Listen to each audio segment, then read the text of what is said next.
Hello, I'm Ravic Hunter, and we are Legends on Paper, an eclectic group of longtime gamers with a passion for Dungeons & Dragons. We're not voice actors, professional gamers, or paid performers.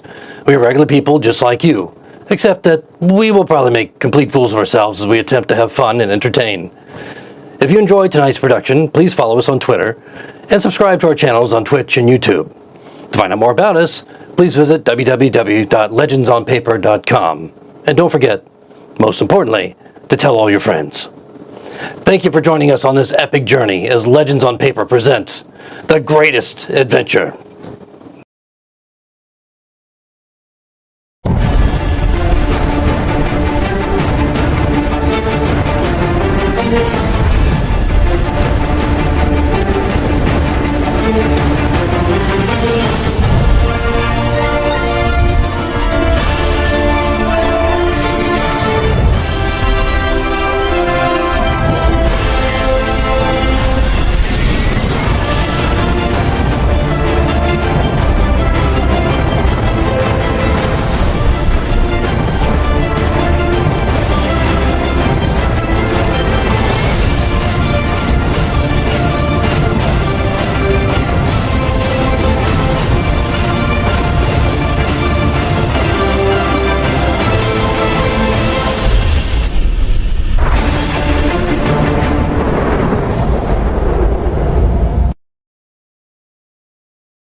Welcome to another episode of The Greatest Adventure, presented by Legends on Paper. Last week, our brave heroes managed to finish off the Tomb Guardians and make their way into the chamber where the bones of Lord Dormont lie in rest for several centuries in a grand sarcophagus, covered over by a white marble, somewhat crumbling statue. Yet the features of this statue, although they didn't physically move, something did appear over them. The stern visage of Lord Dormont himself, as a ghost appeared on the surface of the statue, inquiring as to why the party was there, what was their purpose. And he surmised it must be thievery to rob the grave. So he called forth his protectors, but the Tomb Guardians had been dispatched back to the realm of the dead. Instead, he called forth his faithful steed, and from an alcove nearby, flames and smoke erupting, came the noir horse, charging out, flames at its hooves, snorting fire as it came forward, giving the spirit the distraction and the time it needed to escape from its tomb. What held it there previously over so many centuries is unknown. Maybe it's just something the party did. Maybe it's something they did not do. Whatever the case, Lord Dormont's spirit was free and out upon the plains once more, where he lost his life so long ago. In the meantime, the nightmare charged the heroes from one direction to another as it disappeared and reappeared into the other world, another worldly plane perhaps, some other space that it was able to inhabit, where it disappeared from the physical plane and then back again. Desperately, the party did what they could to inflict damage on the creature. And they must have done well enough, as before too long, the creature did not reappear. Maybe they killed it, maybe they drove it off. They did not know, they did not care. All that mattered is it was gone. And so, in the quiet chamber of the tomb, they searched through the remains of the king that never was. They found his dry bones clad in plate mail armor that looked as new as a day that it was forged. He also clasped a long sword at his breast and wore incredibly well-preserved boots as well. And finally, a circlet around his brow, encrusted with gems that must have been of some value. The Styx was quickly pointed out. In any case, they were unable to find anything remotely close to what they expected in terms of blood, crimson liquid, life itself from this long-dead skeletal figure. And were getting quite desperate in terms of finding it. But there was one chamber left that they had not discovered. And there was a corridor that led off into the darkness, and they followed it around the corners and the bends into a small cul-de-sac where they found a rather nondescript square stone box. Very plain, except for one important detail, and that was the chiseled relief of what appeared to be a circular object or a sphere in the top of this stone box. Hildy thought it resembled the strange pearl that she had regurgitated earlier outside the tomb. The one that was black and it had a slight purple glow to it. Seemed odd that they seemed so familiar. But there was no obvious way of utilizing the pearl and the box together. So, after Styx went in and took a quick look at the box itself, discovering a seam at the very top that might have been a lid, and then also a strange slit in the bottom. And with the help of thieves' tools, he determined that there was something amiss with that slit, some sort of a trigger, perhaps. And so he went about attempting to disarm what he presumed was some sort of deadly trap. Turns out he was correct. More than he knows. In any case, he managed to very, very easily, somehow, with a just incredible roll, to disarm the trap. And with Hildy's help, and a couple of efforts, managed to remove the lid of the box. Inside, it's completely empty. They all took their turns checking the interior of the box. There was no lining, no panels, no linens, no dust even, nothing.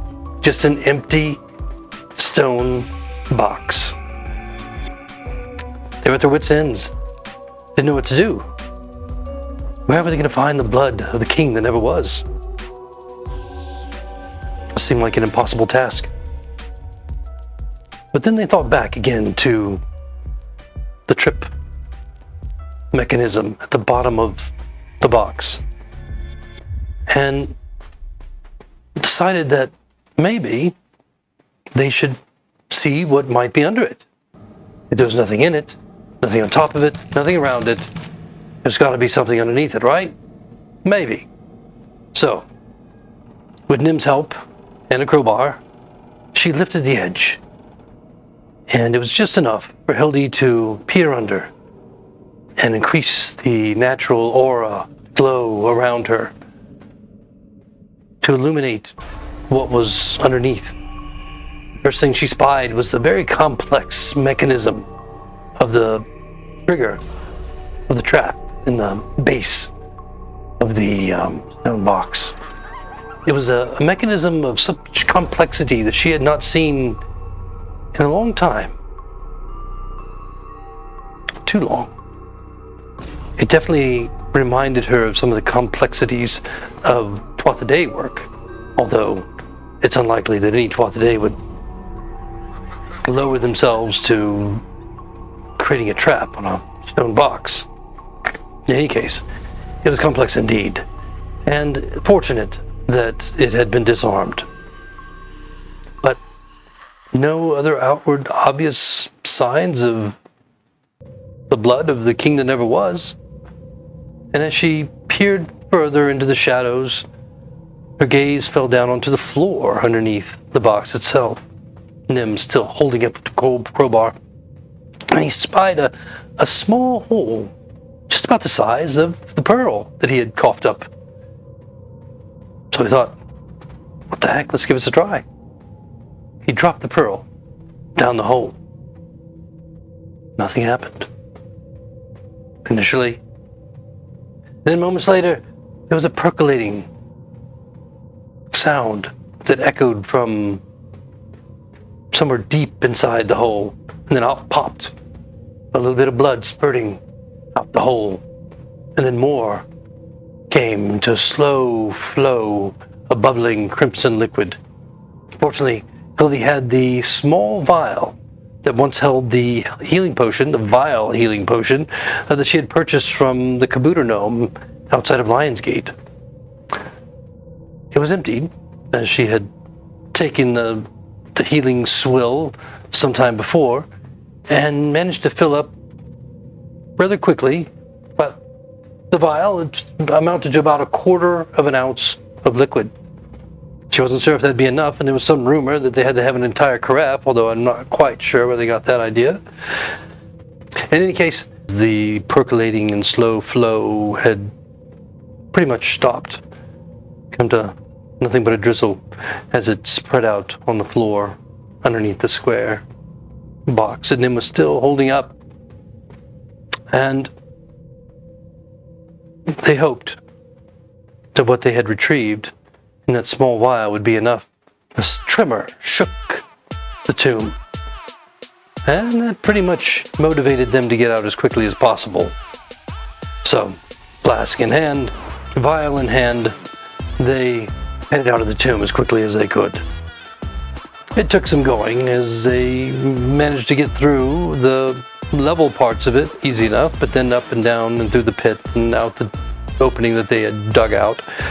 Took a little bit of time, but by the time they did reach the sweet air of the night outside the tomb, the fog had arisen. Still several hours from daylight. This was a strange fog that clung tightly to the earth itself off in the distance. They could see the megaliths still rising from the grassy plain of the Dormounts, but something else in the distance and toward the west. A blue glow, iridescent, ghostly, about 1/4 mile away, and next to it, a flicker that appeared flaming. Both of them hovering in the air, at least 60, 90 feet. But at such a long distance, it was hard to tell. But what they could see rather clearly were the creatures clawing their way out of the earth and onto the surface. Rising flesh, long since decayed from their bodies, mostly skeletal at this point, but sinew remained. It was rancid and rotten, decayed. Some bit of armor, they all carried some sort of weapon. These ghoulish creatures were heeding a call from Lord Dormont himself, that glowing figure in the distance, calling forth his servants, his soldiers, those that would follow him, declaring that in 5 days they would march upon Yorwick as more of the creatures long dead and buried on the Dormounts began to rise. And slowly he and the nightmare drifted toward the north, and he called forth more and more and more as dozens upon dozens slowly came out to join him. In 5 days, he would probably have quite a horde of undead to march on Yorwick. And that's where we pick up tonight's session, as the heroes must decide what course they will take next.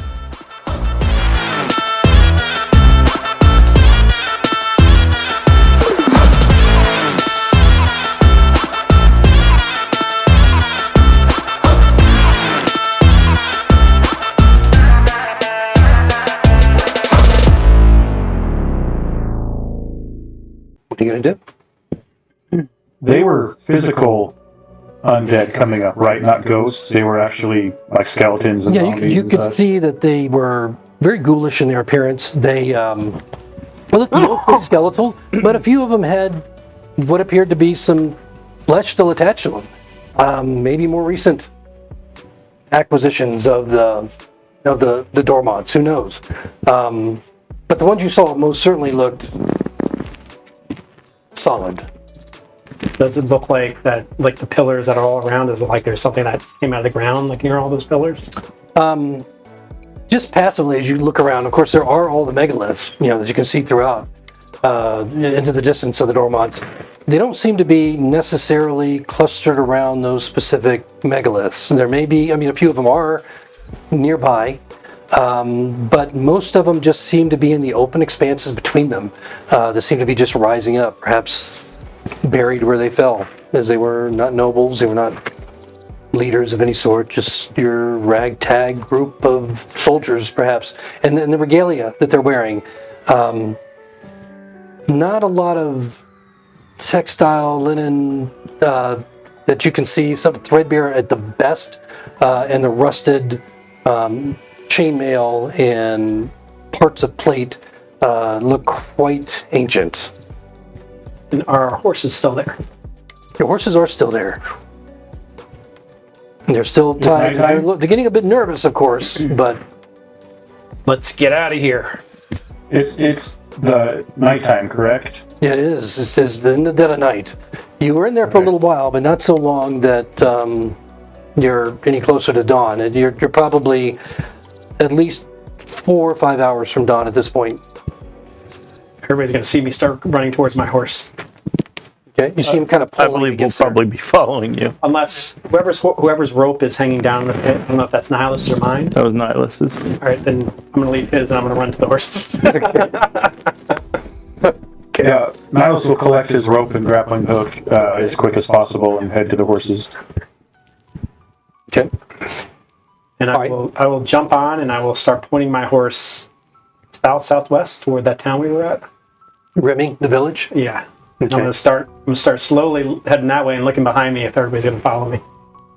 Yeah, so you know that you're a good day away from Remy at this point, particularly because of the tangle of forest that you have to go through to get back to the village. That you were moving in as in difficult terrain, and that really consumed a lot of your time to get back. So you would expect just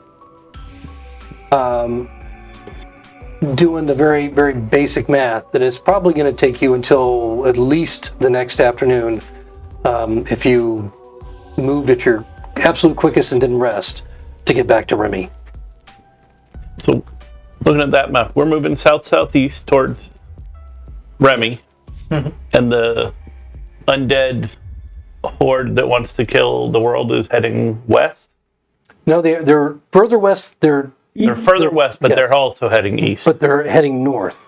Yeah, so they're heading more northerly, northeasterly. But from your perspective, they look to be moving north, although they're quite a bit distance to your west at this point. Okay.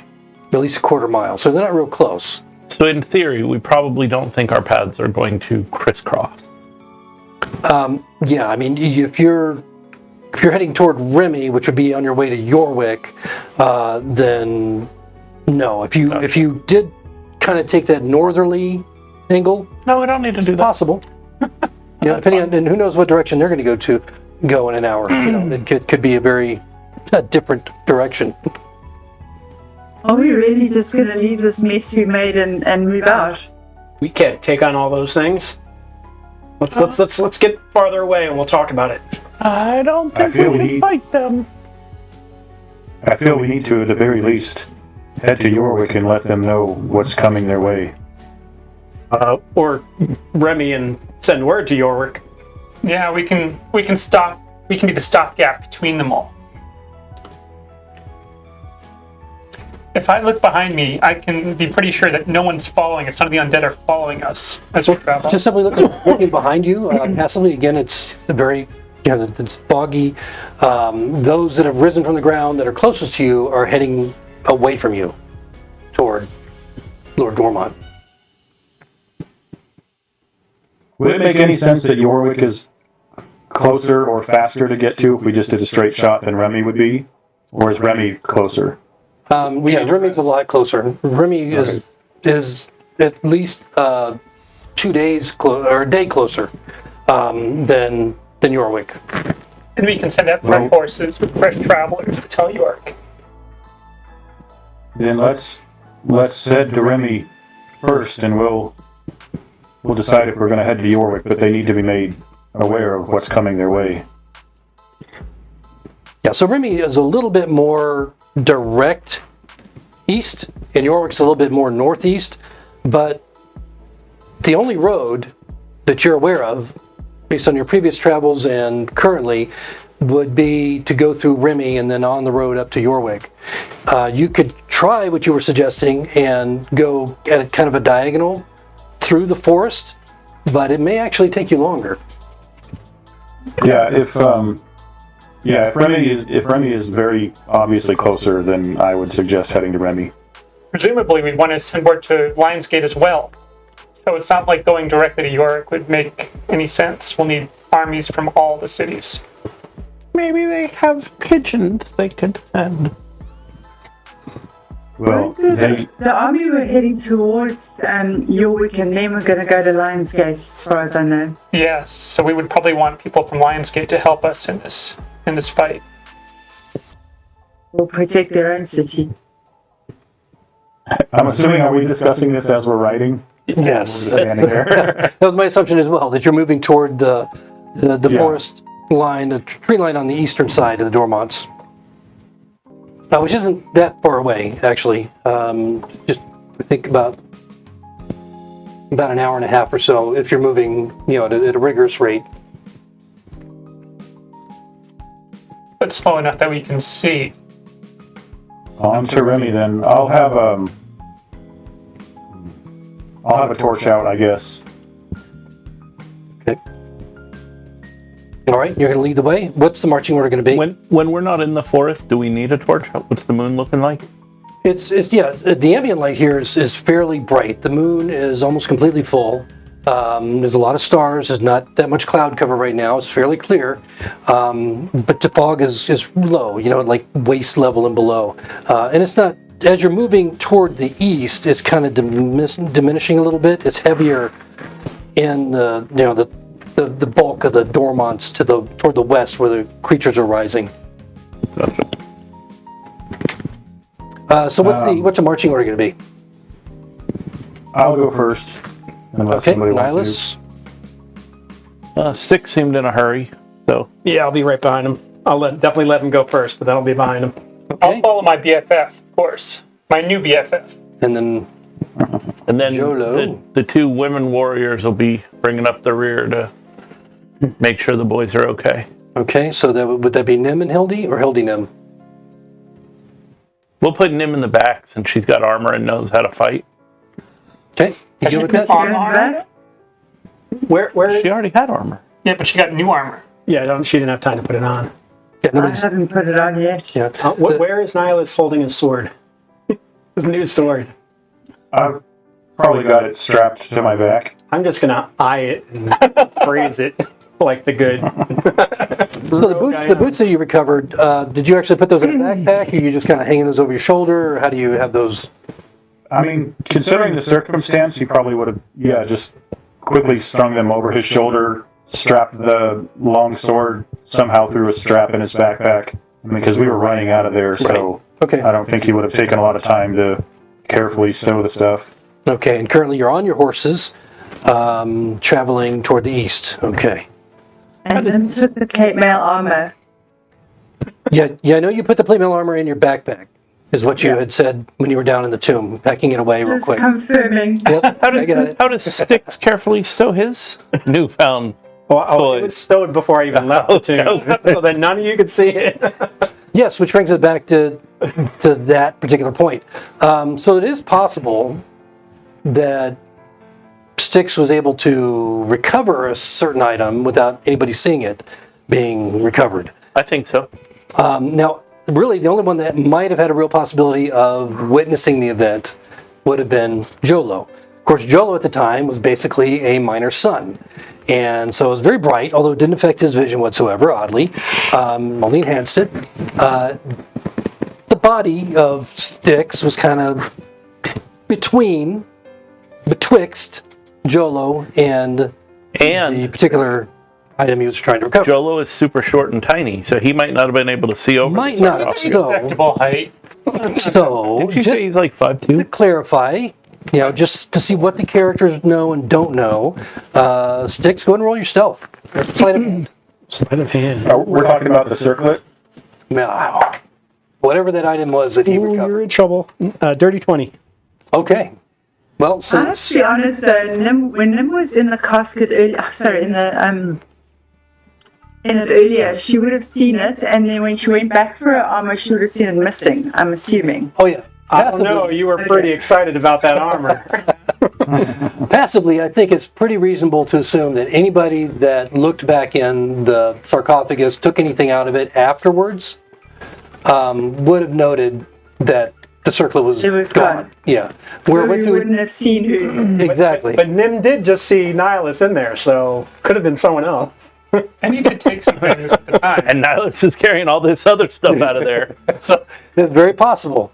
But no, Jolo actually is not aware of what Styx took or did not take or what might have occurred. His one flaw is he trusts too much. That's his one flaw. The only one. Well, everyone's got one. So that clarifies that. So what suppositions you make just because it sticks is up to you. But Hildy didn't see nothing. it's only an assumption.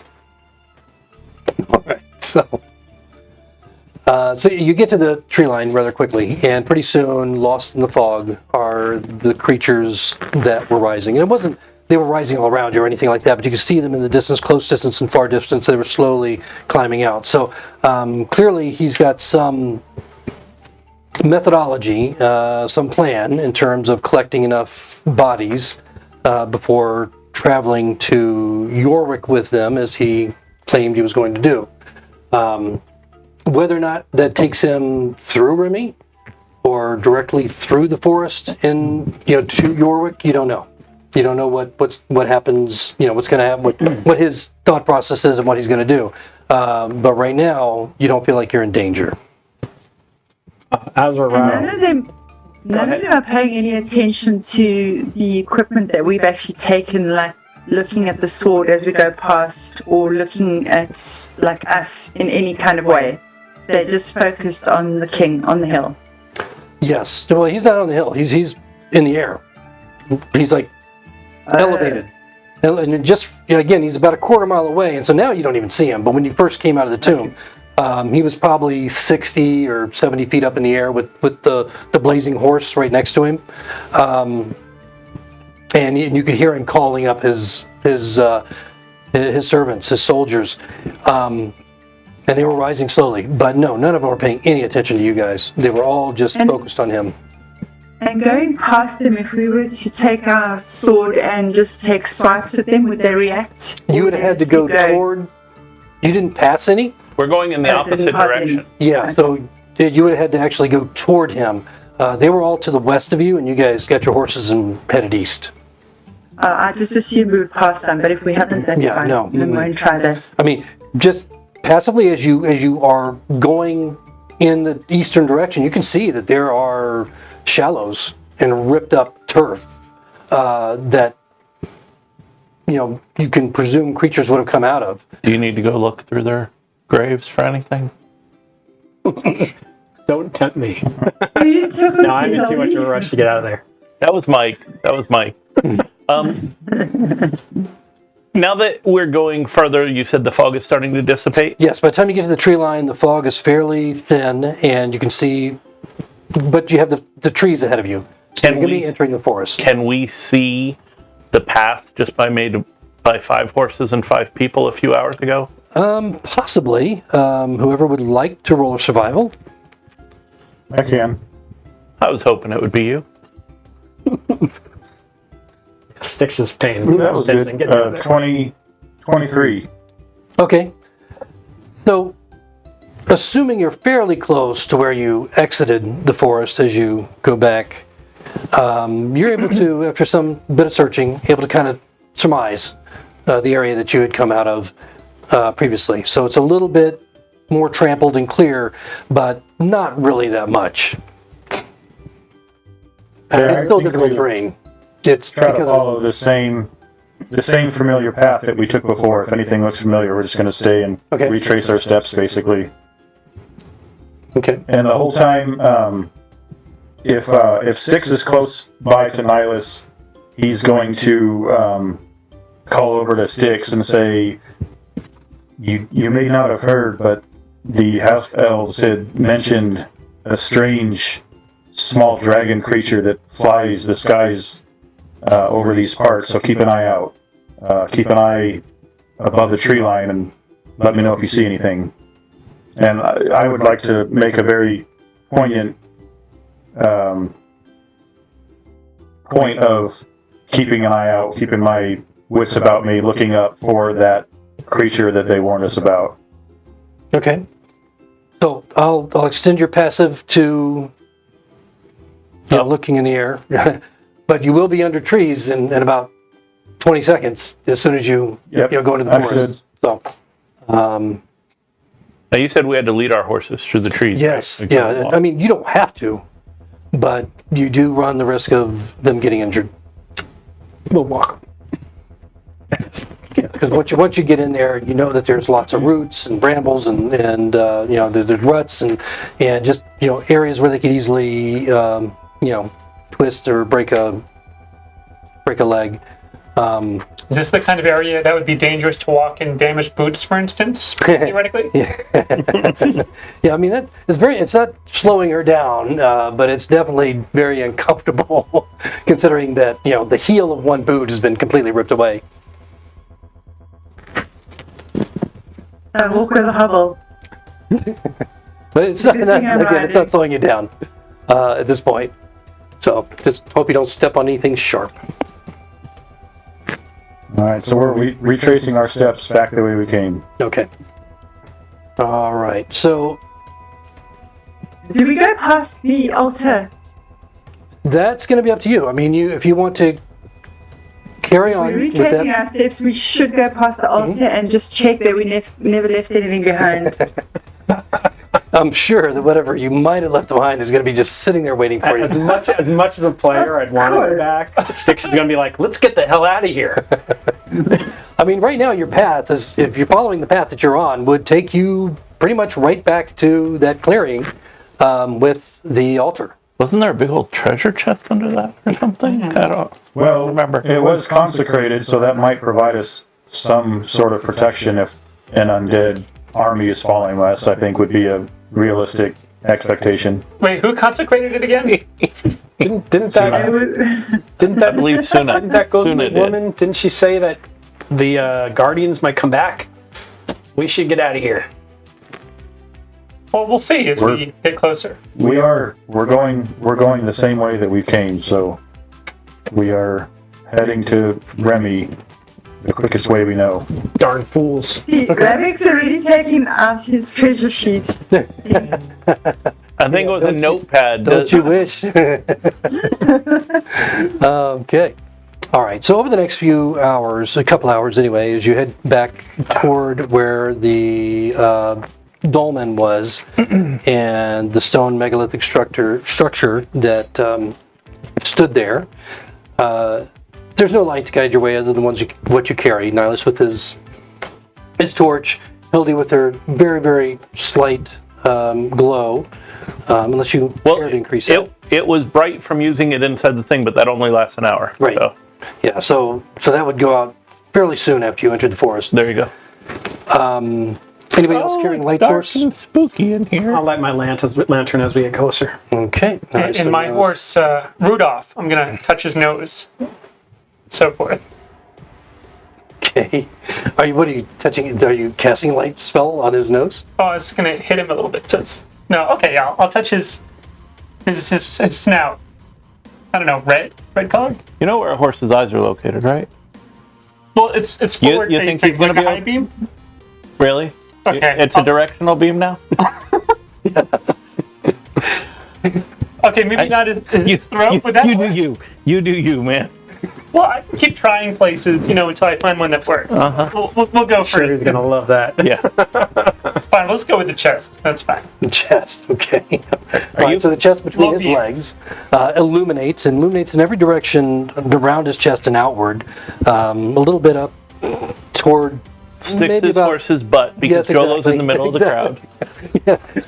crowd. But only about chest high or so. But it illuminates the ground fairly well, so Good you're job. able to miss the tangles and the root systems and so forth fairly easy. but you're moving at a slow pace anyway, just because you're third in line. Good job, Joel. Doesn't really increase your speed at all. And because it's red, it doesn't affect night vision too. So I thought ahead. Okay.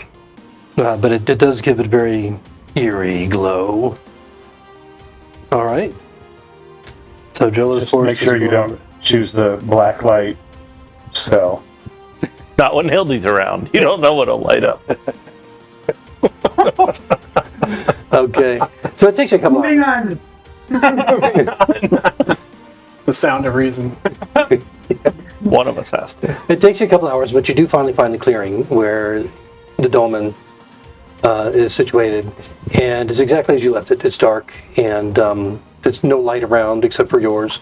As you enter the clearing, the stone megaliths are all gray stone. None of them are glowing. There's no blood on the altar as it was before. It's cracked, just like you left it, but it's clean.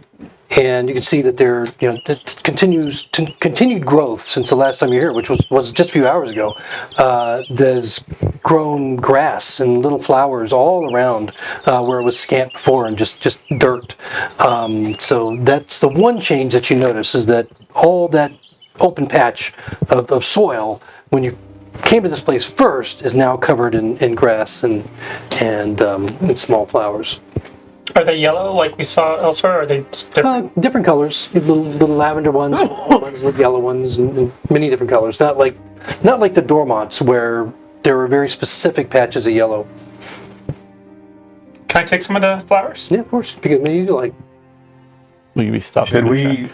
Should we rest for maybe an hour and let the horses eat the grass and collect ourselves a minute before we head on to town? Will the horses eat love this to take a grass? I short know they rest. didn't in the Dormonts. They will. They will, and it's quite eagerly. Actually, as a matter of fact, as they have not eaten for quite a while. The one thing that you guys, after this much travel and all the time in the tomb, the travel to the tomb, all the combat here, there's been no rest, and so you guys are One of us took a nap. short nap. While we were digging, you mean? Yeah, while you're digging. I got a couple hours nap. I'm just saying. Did you? Oh yeah, you actually got a couple hours. You got a short rest, but not a long rest, and so all of you are under one level of exhaustion at this point. Dang it. And had I thought about it earlier, by this time you'd probably be at 2, but stick to the 1. All right. I'm going to basically say when we get back to Remy, it might be best not to tell him exactly what happened.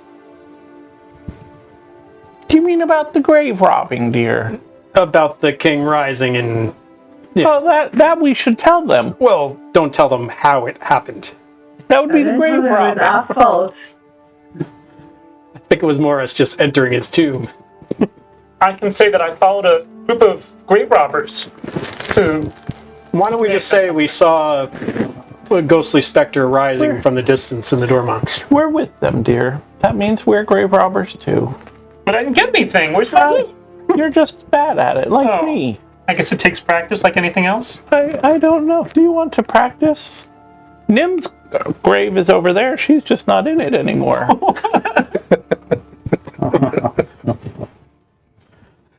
Yeah, it's probably a daunting specter for Nim anyway to note that the position of all the stones are still as you left them, and of course the hole they dug out to drag you out of. Let's just say that we were passing by the Dormonts and saw a ghostly specter rising in the air, collecting an army. No need to tell them about us entering any tombs. We can say that we were traveling to find the turtle. Oh, I don't like And to we lie when it's not my idea. Well, you won't lie. If you tell them that we rose this army from the dead, then they might not take too kindly to us. Oh, that's true. In fact, they might string us all up. I'll just leave Jolo and I out of that. Yeah, that makes sense. So how So long mechanic- what would you like to do here? Mechanically, can we take an hour short rest? Yeah, sure, absolutely. If Would you it make choose to. sense to take a longer rest since it's dark anyway? And we can, I don't want to sit here for 8 hours. I don't know how We do. fast they walk. but they're walking away from us, so that's okay. You're about 2 hours from dawn, as best you can tell. How many hours probably from Remy? Through the forest, you're looking at, I believe it's about 9 hours. Maybe we should spend the night here. It's been consecrated. Suna may protect us if any of the undead decide to venture this way, which I don't think they will. I can pray to Neve. She doesn't do very much. Maybe you should try Suna. Take the Suna challenge. Yay, Suna! Has a nice ring to it. Did the sun come up? Not yet. No, that doesn't work either. You gotta give it I time. don't think they listen. All right, if we're resting here, we I definitely think need to take resting is watches. a good idea. I would say long rest then. I think we should do that here. So, 2 stones, big stone fell. Basically, we've got a stone lean-to sleep in. Correct, pretty much, yes. Does it look stable? If I don't know if I want to poke it. Nim, can you poke it a little bit? See if it sounds stable? You can check it if you like. No, I don't want to check it. I want Nim to check it. She has experience. I'm gonna pass on I'll going anywhere check near the it. stone. Hildy will sleep in the lean-to made of I'll stone. check it. Okay, roll investigation. Uh-oh. 8. 8. Looks great. Originally it was held up by 3 points. One was pushed over, and of course the thing fell down, and then part of it fell on the altar, which is now cracked in half. So it seems pretty stable. Even if it fell off the last 2 points that it's just kind of leaning against, the flat top that was once horizontal would still, have the remnants of the altar would, potentially hold it up. Let's see. Anything else down there? You're investigating the structure. What was your roll? That was 8. 8. No, I mean you didn't really. Gotta look around the base. and But see yeah, if sure. there's If you can continue your investigation further. Don't look up my Well- skirt while you're over there. Natural 1. Well, Yeah, so you're a little bit Well, nervous Styx is- about the whole. Yeah, no, that was a 2 and a 1 so far tonight. I think we're all gonna just take a look around, I'm sure. Okay, if you like to. Any of you can roll an investigation if you like. What were you saying, Josh? I'll say it in a minute. I rolled I got a a- natural 1, 2. 16 investigation for Nihilus. Okay, what are you investigating, Nihilus? The altar, I think, because he didn't get a good look at it before. He's very curious why Nim seemed to be out of sorts around it and so invested in being around it, being near it whenever we were initially there fighting the spirits. Okay, so again, the altar's cracked, which it wasn't before. It's occurred during the consecration, as you're aware. Previously, when it was one piece, it had this glistening crimson dried on top, just basically spilling down the side and onto the ground, which at that time was nothing but dirt. Now it's all grown up with grass. You don't see the stains. You don't even see Nim's stains, the blood that she evacuated when she was crushed by the top of the dolmen. No blood at all, no discoloration, no stains, and if you're looking for like maybe an opening or like underneath the altar itself, or something that might hint at something secreted away, that might be a little bit more obvious. No, nothing. Is there anything inside the crack? Inside the altar? Just looking at it passively, you just see the stone itself. You can take a closer look if you like. You have your thieves' tools down into it and poke around. Yeah. No, I mean it seems solid. The piece seems solid. And just touching it, it's not moving. As you're kind of pushing against it and checking, it's certainly not shifting. It's a heavy Be stone. careful with that now. Who's going to take the first watch? Not me. I'm going to sleep. I'll take the first watch. Not a problem. I never sleep. I'll take last watch again. I'll take last watch too. Or, you know, no, I don't know. Maybe I'll let me sleep a bit. Maybe I'll take the middle watch. Okay, so Jolo, Styx, Hildy, and is Nim or Nihilus going to be on any of those watches? Yeah, for sure. Which one? He's like, yeah, for sure. Well, he was going to try to take one with Nim, or at least have some interaction with her before we leave the area. Okay. But Well, you can do that it doesn't anytime. matter to me which one. It could be before a watch, after watch. It could be during a watch if you want to both have be on the same watch. But where do I put you? First, second, or third? Second, I think, is where he's usually at. Okay. And Nim, are you going to be on the second one as well, or? Yeah, so I'll go to sleep while Jolo is on watch, and Okay. then I'll stay awake for the next two. Okay, so gotcha. So Nim will be awake for the next two. So you guys are completely leaving the fate of the entire party in Jolo's hands Yeah. at this point. That's what I was that's what we're thinking. doing. Okay, got it. They have faith in the priest. I love it. I think we're probably that's- more leaving our faith in the consecrated ground. If that's the case, if we all decided when we were going to take watch, Nihilus probably wouldn't feel comfortable with that, so he would take first watch with Jolo. He feels more comfortable with that. Being there to keep an eye on you? Yeah. I'm looking up the word awkward in the dictionary. Hold on a second. We all feel comfortable with that. And I'll wake up with picture of another Jolo? punch eye in Jolo. So then Jolo and Nihilus, go ahead and make a perception check for your watch. Roll the one. I got 2 ones. I got 11. All right. Okay. 21. Okay. All right. Yeah. So the first watch passes uneventfully. Is there any interaction that the two of you care to have at this point?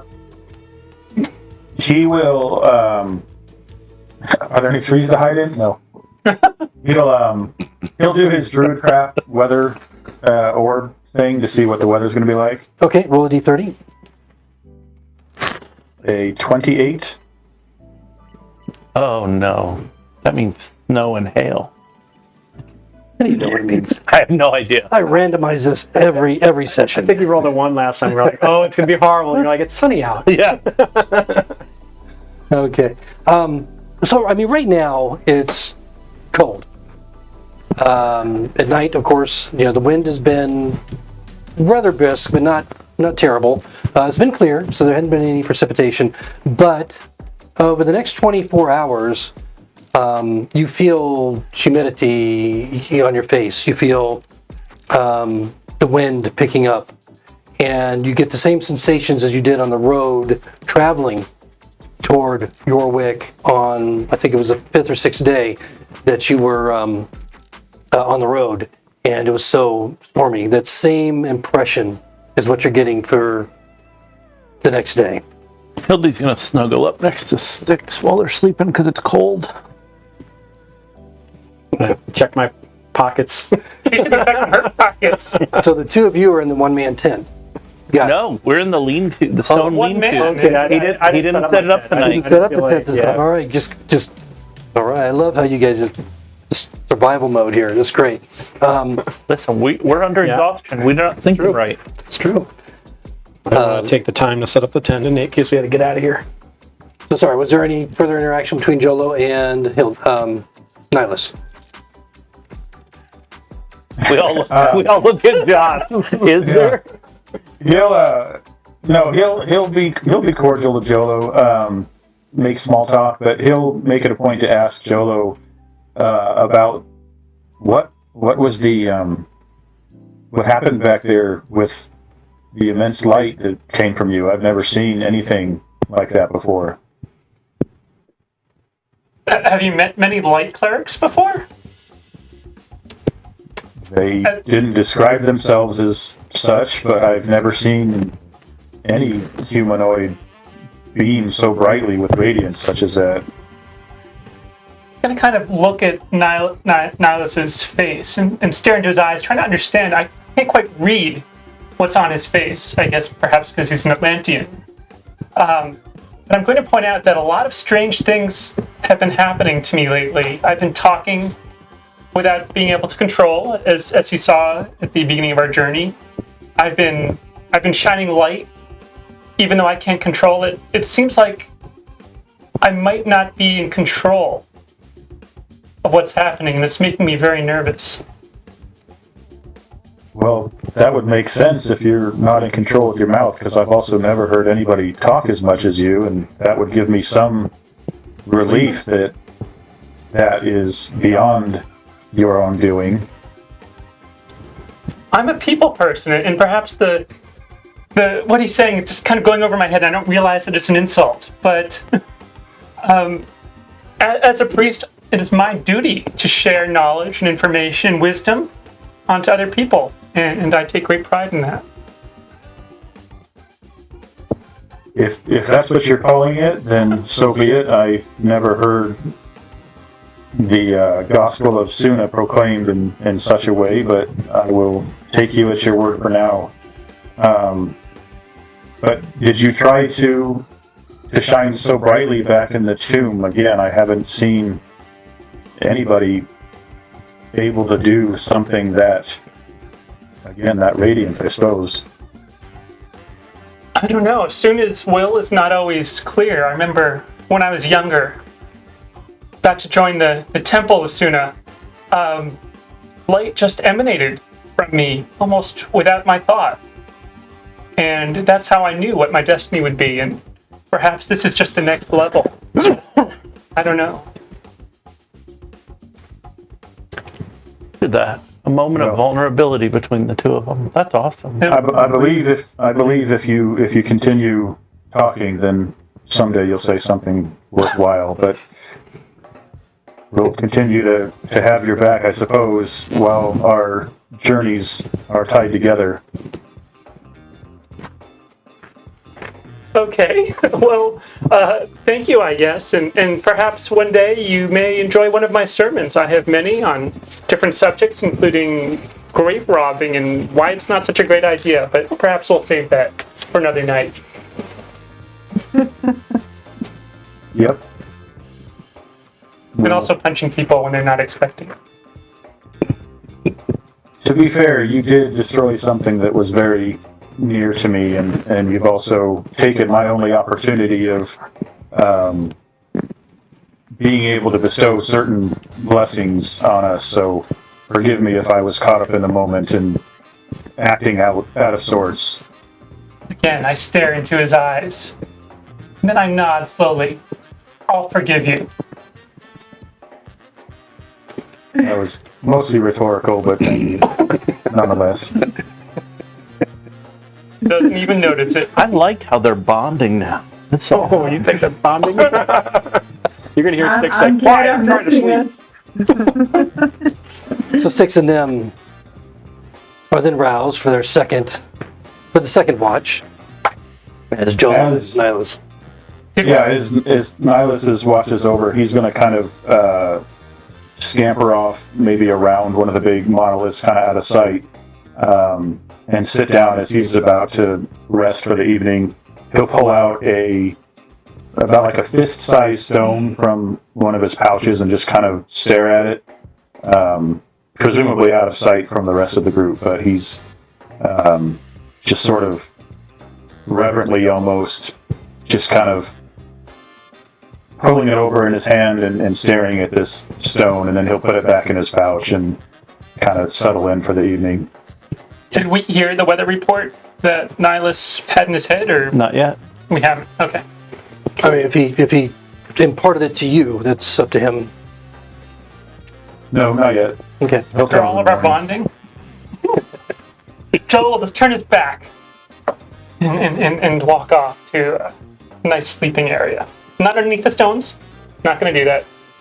Yeah, underneath them. Okay. All right. So then, Sticks and them. Did you take over for the next watch? Go ahead and roll your perception. I rolled a 9. 9. Wow. You're doing great tonight. It's so horrible. And thank God we're not in battle. Or we might be. 16 from me. 16. Okay. All right. So as the two of you sit there, you feel the wind kind of picking up a little bit. It seems like it's getting a little bit more chilly, even though you're getting closer to dawn. Actually, you're taking a full 8 hours, and you're only 2 hours away. So actually, dawn would have broken at this point, as the sun is coming up, and Nihilus and Jolo have gone to their respective places to rest. You're enjoying a cool morning, but the wind is definitely picking up to the boughs of the trees, and you kind of feel the onset of weather coming, in the near future. Any interaction that you want to take between the two of you? First thing I'm going to say to Nim is, you did better in the tomb. You must have been watching me fight. You did a lot better than you did out here at this place. Well, what I did here at the altar was stupid, and I put all our lives in danger, so I'm really sorry about that. But while I've got you alone, I was hoping to talk to you about Cudgel, but I know you don't really know me, so I thought I could share something with you, and then I'm hoping to ask you for a favor. Favors are always come at a price. Okay, well, let's see. So, the spirit that was possessing Jolo mentioned Little Cub, which was my nickname for my brother. Mine for him was Wolf. That the spirit knew that means that he's not a priest, and that breaks my heart. It's a longish story, but I'll try and make it short. So Vanadin, who's my brother, was about to do his apprenticeship as a holy warrior with the Order of the Silver Leaf, which is where I learned what I know. And we decided, as you say apprenticeship, you see that Styx's ears perk up a little bit. Okay. We decided to make a trip to Atlantis to sell some of my dad's jewelry. Something he started doing after he retired as a paladin. And Vanadin was really excited about becoming a paladin because he's the firstborn in our family, and as the generations have done before, each firstborn becomes a paladin. But this trip turned out to be our last trip ever. On the road to Atlantis, we stopped at a remote way station, and I befriended some human druids in a tavern. They convinced me to go visit their shrine of worship, and I spontaneously agreed to go. Vanadin didn't want to go, but I did. I convinced him to, and I said that if he didn't go, I'd go without him. But the night is a bit of a blur. I remember arriving at the shrine, which was quite dissimilar to those I went to with my druid mother, and being offered something to drink. I felt disorientated and fell asleep. And later I woke up to my brother screaming and seeing his throat cut like an animal on the altar by the druids. His last words to me were run, and I did. Like the coward I am, I ran. And then I hid for weeks until I found the courage to return, just to find the druids gone and my brother's body left to rot on the altar. So it was my fault he died. And from then on, the little I've been able to put together, I believe the druids were involved in his death, and that they're part of the Achidberto, that druid cult that believe in human sacrifice. So to carry on the family tradition, I joined the Order of the Silver Leaf, but when it was time to take my vow, I couldn't take it. I needed to revenge my brother. So my mission now is to wipe out as many of them as I can until death takes me. So I've decided to take my oath, not the one that my dad or my brother wanted to take, but it's the only one that I feel that I can live with, and I was hoping that you would witness my oath tonight. I can do that. I can understand revenge. We've all lost people. So will you witness for me? Sure. Okay, so Nim gets down on her knees and she's holding her sword and she says, I swear upon the sword and my honor to seek justice for the wolf's death and the deaths of all the innocent at the land at the hands of the Achidberto. I will hold true to my oath, even if it means sacrificing myself. Leave guide me in my quest for vengeance. There's She opens her eyes and looks at Six. there's a quiet.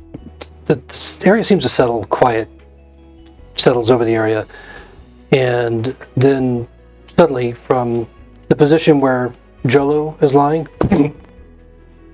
he bursts spontaneously into light once more, and illuminates the entire area.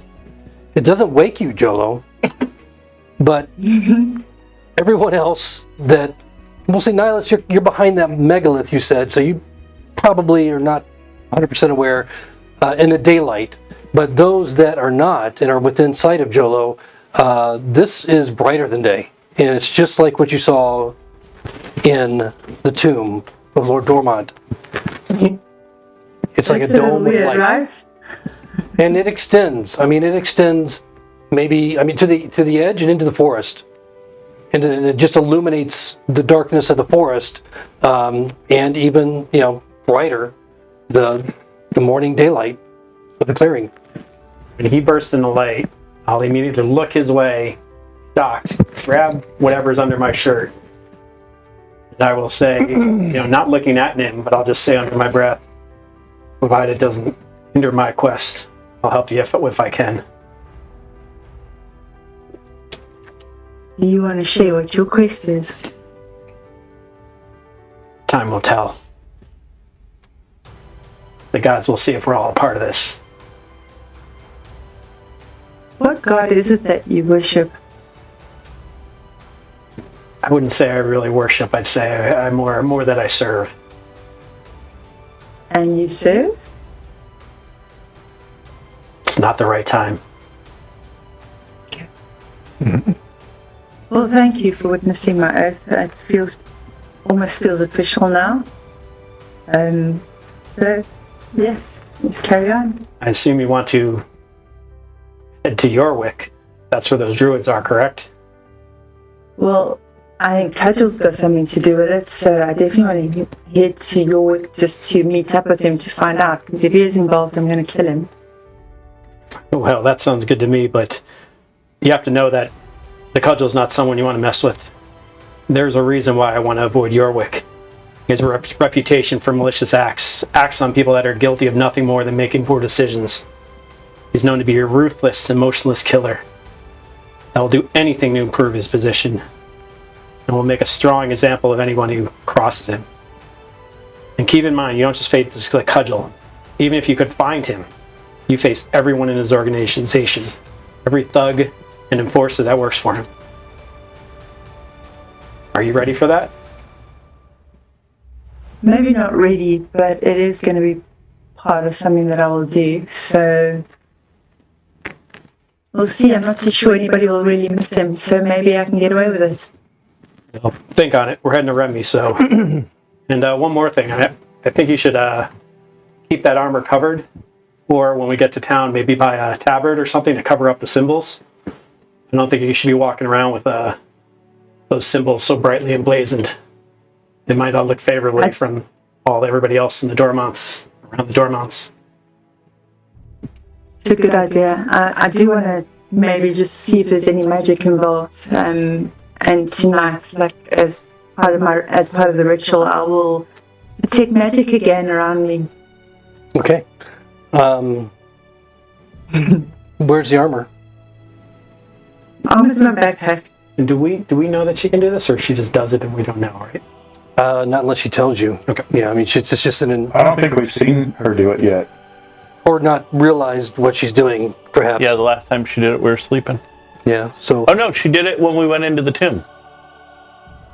Didn't you look No, for that's a magic? different thing. Oh, okay. No, she didn't.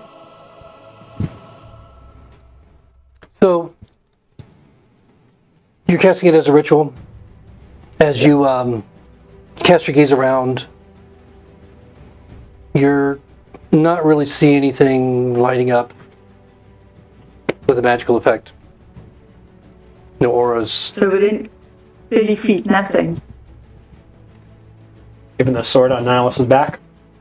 Well, he's behind the megalith, Oh. so He only went he's out- behind the megalith to do his little rock. But that's where he stayed to sleep. And so, I mean, unless he moves or she goes over there, Gotcha. then it lasts for. No, he's It lasts for 10 minutes, right? Yes, it does. Yeah. So I mean, you can. It's up to you if you walk around or whatever you do. But just standing there as you complete your ritual and looking around, you don't see any auras. Okay.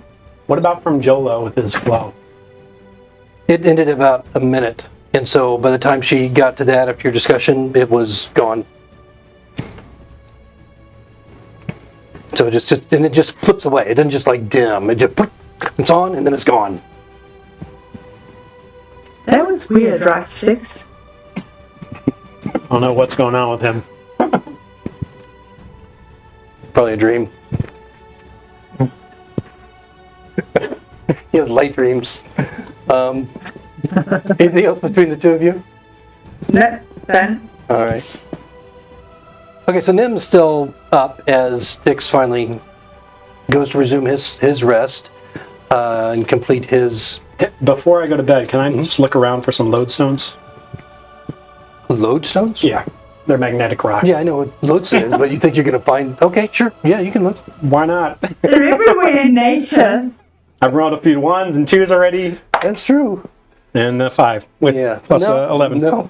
Are you just walking around going like, here, rock, rock, rock? No magnetic rock. much.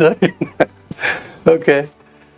All right, then. So Hildy, as you come to wakefulness, feeling refreshed. Nim is also refreshed. The two of you no longer have the exhaustion, and the rest of you won't after the third watch. Go ahead and roll your perceptions. Nim, you can roll again for the third watch. And at this point, it is like noon. You know, almost noon. 2, 19. 3, 4, 5. Not quite, but it's getting close to noon. 19 and Nim? 13. 13. Okay. All right. So any interaction the two of you would like to have during this watch? It's still cold. You can feel now. You know, it's open in the area that you're at. Even if you're sitting underneath the dolmen, the trees are 30 feet away, and it's starting to rain a little bit. Oh, it's gonna be wet again. I don't mind the rain. It's very cleansing. Oh, maybe Jolo's clothes will be clean. Could be only a good thing. So, Hildy, I really am sorry about what happened at the altar before. I know you had to come in and save me. You and Styx and Nihilus. So I'm sorry about that. why are you sorry, dear? Because I put your lives in danger. Well, by being you didn't throw stupid. us under the rock. But you had to stop and save me. Oh, well, I would stop and save you even if you didn't get crushed by a giant boulder, Nim. Thanks. Thanks very much, Hildy.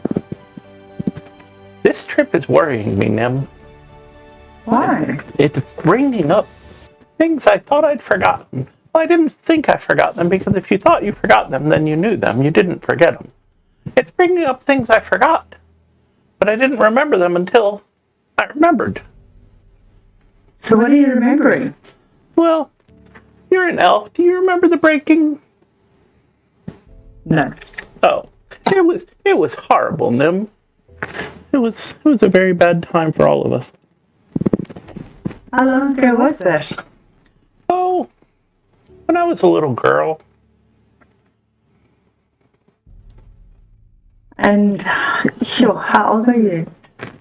Oh, I'm very old now. I don't know. Well, I'm 100 and I thought that was really old. That's sweet. That's sweet. No. Well, for the humans anyway. I the elves, I'm still I a think I'm older screeching than that. I don't really remember. I just walk a lot. So sometimes I walk through the desert, and when you're in the desert, you might not even remember your name. Okay. I thought that was just horses.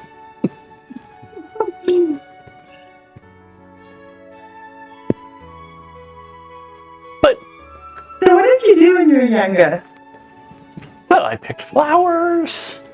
Yeah, did you ever have like a job or a... No, my sister was a healer. She was quite famous. She would go all the way out to the people that nobody liked, and she would take care of them when they were sick, or if they got a splinter that got infected and you had to cut off their leg. But then, well, my father, he started making the trolls, and well, we all know what happened with that. And then, He started making the trolls. well, originally they were for plowing.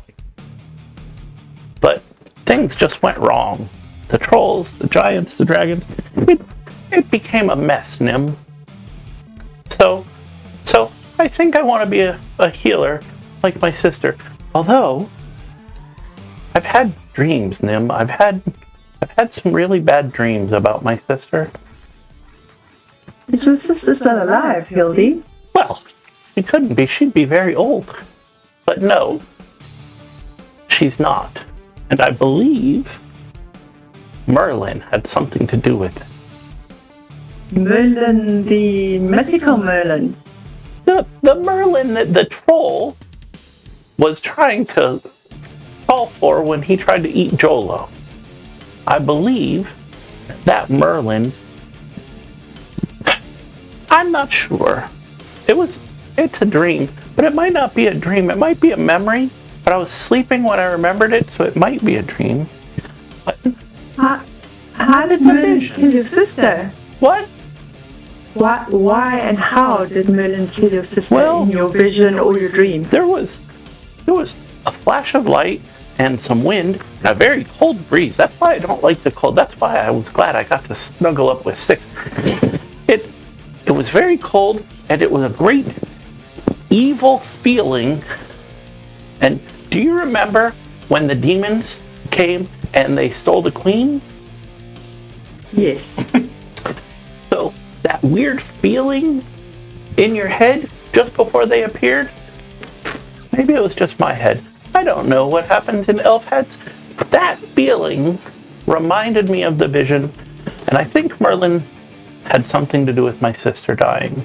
I'm probably going to have to kill him. Sure. I didn't even know Merlin was real, so... He let's works see for the real king and first. queen, I think. Which king and queen? Because there are a few. The one that got stolen, Nim. Oh, Sometimes you're very Penelope. forgetful, Nim. Is that part of being an elf? Sorry. No, it's not. It's just me. Oh. Well, Okay. I So King believe Aldereth and Queen I Penelope. believe that the king and the queen, they didn't like to do, the thing Jolo and I are going to do one day. The king and queen don't like to do that, so they couldn't have babies. So Merlin probably stole a baby. The prince, the handsome prince we saved, Yes. I think he's not a changeling, but I think Merlin brought them to the king and queen because they couldn't have babies. He Oh, no, he probably he's stole. adopted. Oh, he was probably stolen then. We And should you kill think Merlin. Merlin's Right. involved? Oh yeah, absolutely. I'm not sure. Maybe. I don't know. I'll have to go to sleep and figure it out. But now I just woke up, so I'm not even tired. How's it going with Jolo? Well, he made me very angry. Did he? Yes. When you were dead, well, dying, mostly dead. Mostly dead isn't completely dead. Mostly dead is still a little alive. But when you were mostly dead, he was just running around in circles. And it made me mad that he didn't come help you. So now I'm not going to sleep with him for at least a week. He'll learn his lesson. I'm playing hard to get. Well, I ran out of the perfume. That's the problem. Yeah, that is a problem. Maybe we can get some more somewhere along the line. It was very nice. It smelled like flowers. I like the smell. You smell I'm sorry pretty it good didn't for an help elf. you. I don't think we made you. I think the elves were just here.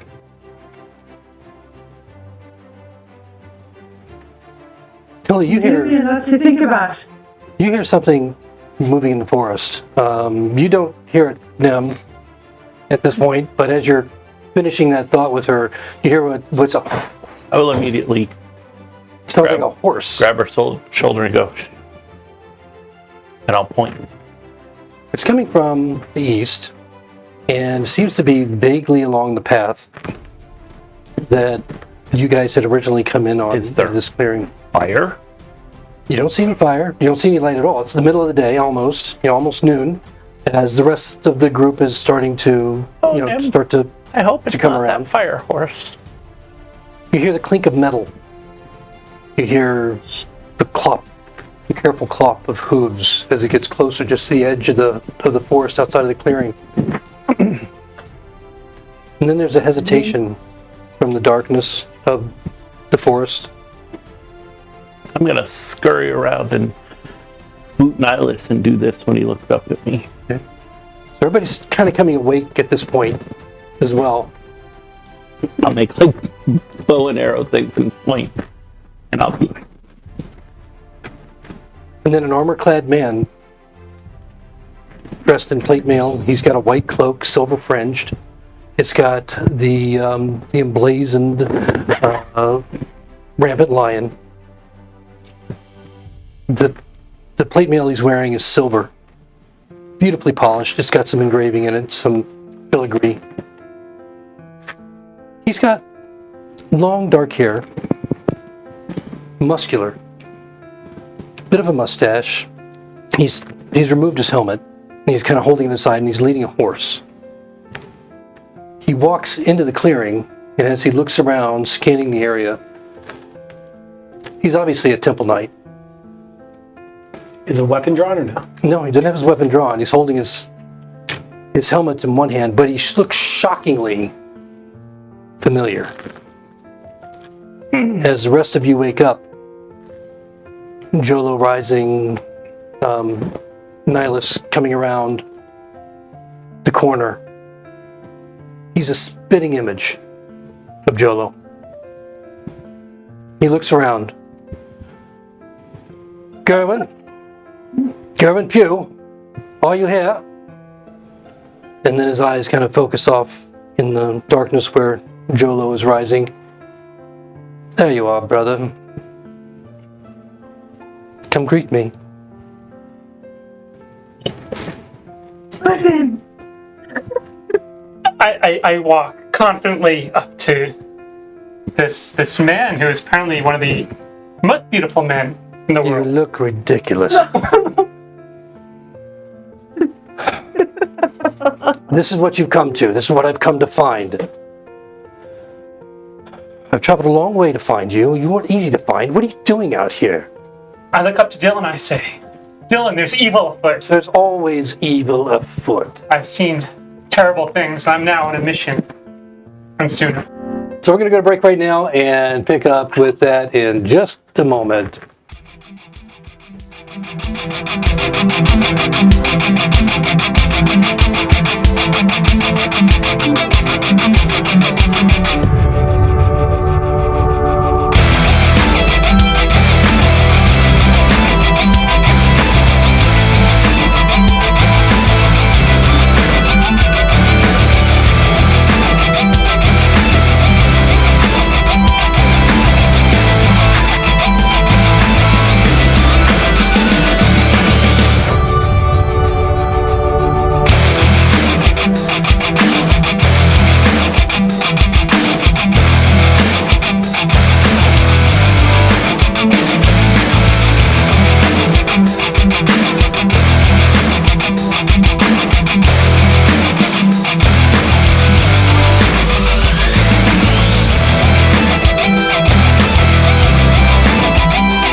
All right, welcome back, everyone, as we prepare to find out more about this mysterious brother of Jolo's. Dylan, there's trouble afoot.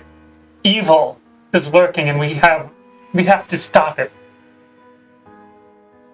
Evil, you say? What sort of evil could possibly be afoot that you would be a part of? Oh, I'm not evil. I've never been evil. I've always tried to do the right thing. No, you've been an idiot. It's almost a disgrace that you call yourself a priest of Suna. The only reason I'm here is because of that particular fact. You know that I've graduated. You know that I am a provisional knight temple. And I've decided to do the testing. That's why I have seeked you out. Because I need favor. I think the word is sought, dear. What is this? He's looking beyond you now. And he sees Nihilus, he sees Nem, he sees Hildy. Eyes just pass right over Styx. So who are these traveling companions that you have? Very interesting group. Sylvan Elf. An acorn, I see. Hi. Order of the Silver Leaf. I'm honored to meet you, fellow knight. Atlantean. Very curious and enlightened one. A twath a day. The ones that glow. Old one. Oh, Nim, there's one for each of us now. Why? What's happening here? Why are you all together? Yay. We love him. Gerwyn. Not all of us. He's just being modest. They've all pledged their lives in service to this important and epic quest. What epic quest would you be on? I look down at my nails like it's no big deal. We just happen to be forced to save humanity. As it happens, Yorwick and then Lionsgate itself will be attacked. Gerwyn, do not force me to slap you silly in front of your friends. Be quite embarrassing. Please do.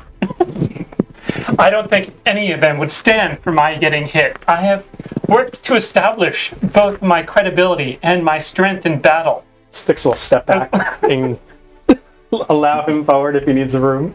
But I'm serious. He's a charlatan, if any of you want to know. He says he's a priest of Suna. He's not, but barely. No, it's true. He helped us after the queen got stolen by demons. That's the only reason I've stuck him out.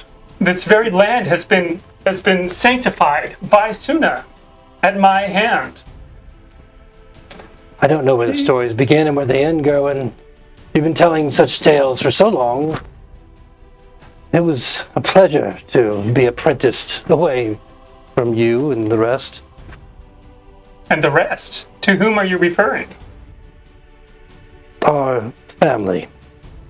In any case, let's not air that laundry in front of these good folk. I'm here for a purpose, a real purpose. As you know, I've graduated. And I'm a provisional knight, and I've decided I'm going for the testing. But I have to, before I can go for the testing, I have to, as your Sylvan friend might know, I have to submit to an act of humility. That's why I'm here. I've searched you out because I figured there is no more humility that I could force myself to undergo than to ask for you to grant me blessing of Suna. You're asking the charlatan whom you had just referred to? Yeah, you know my temper, Gerwyn. It gets ahead of me sometimes. Look, let's just... Gerwyn. Yes. Let's just get this unpleasantness over with. If you just give me the blessing, then I'll be on my way.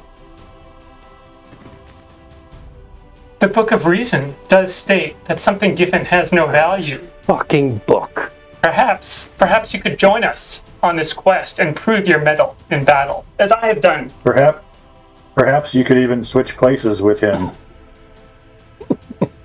They jest because they love me so. Might be. Well, he's kind of looking around and finally just realizing that he's in this dolmen, but it's cracked and broken. Strange place we have here. Where are you going to? We are going to warn the people of the impending doom that you seem to take little notice of. You call yourself a knight, or a knight errant, or a knight in practice, or whatever you call it. Provisional knight. here. Thank you. Yes, may I ask your name, please? You're looking at Hildy. Should I tell him? Is he bad? It's my brother. I'm a temple knight, madam. Provisional. I'm Hildy. My pleasure. And Atlantean, may I ask your name? You may. My name is Nihilus Araville of House Aramath. Well met. My pleasure. And Madam Knight. I'm the Malaya Tapalon. Tosh.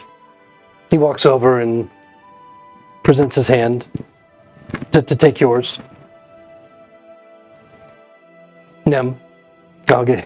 And he very gracefully kisses the top of it and then stands back. Oh, please. She's had better than that.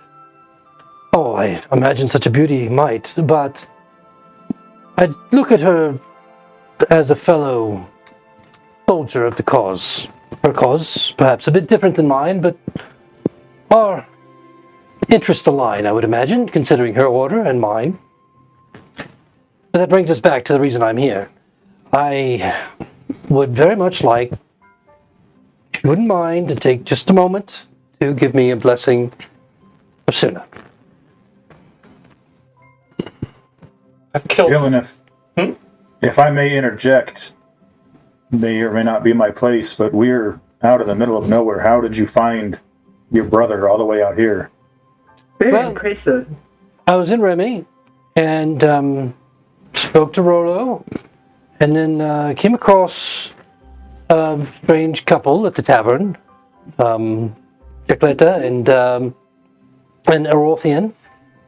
They seemed quite clear as to where you went. They also thought Gerwyn here was a fool for going into the forest, and didn't mention a whole lot about the rest of you, as maybe they did. I don't know. I wasn't really paying attention. Some might call it courage, not foolery.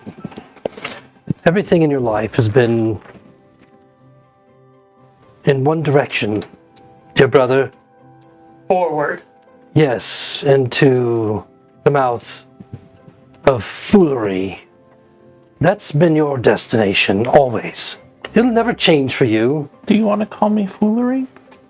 I've destroyed a troll. They even call me, all of them call me Jolo the pink troll killer. We've battled disastrous skeletons. We have word of other monsters coming through. I have been developing, not just as a person, but as a servant of Suna. You know, those headaches that I got when we were younger, they're suddenly returning. I haven't had one in such a long time.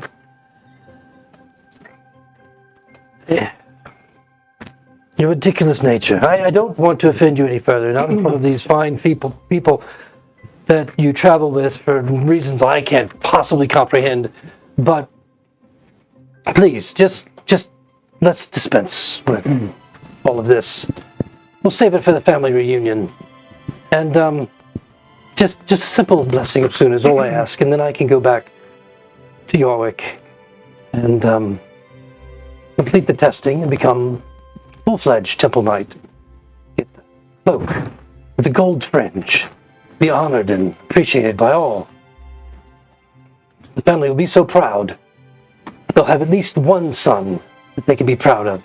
And you as a knight as well. I will tell you what.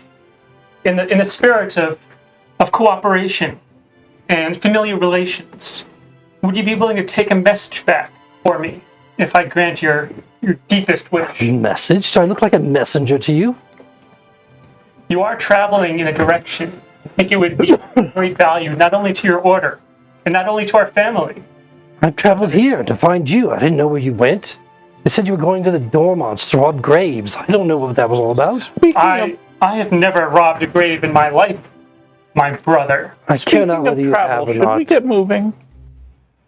Yeah, why don't you bless him? You know, it's not going to do him any good. You know, he's asking for a blessing from you, and he doesn't believe it. He's not I will tell you what, I will give you a message. Whether you choose to deliver it is on you. Very well. The king, who never was awakened and is gathering a great army to march first on Yorwick and then Lion's Gate itself, using the undead as his soldiers. Are you trying to persuade him? Or are you just stating? Okay, if you're trying to persuade him, roll a persuasion. This is going to go badly. No, At roll well. disadvantage. Just roll well. Just roll At well. disadvantage, because he thinks you're a complete idiot. And so, Idiots can tell the truth too. maybe, but it'll take some convincing. I think to be fair, he should roll disadvantage trying to persuade any of us. Wow. now. What's a 1 minus 5? I think a natural one is always just a 1. Persuasion. You have the high. I'm sorry, 1 plus 5. Natural 1 1. plus 5.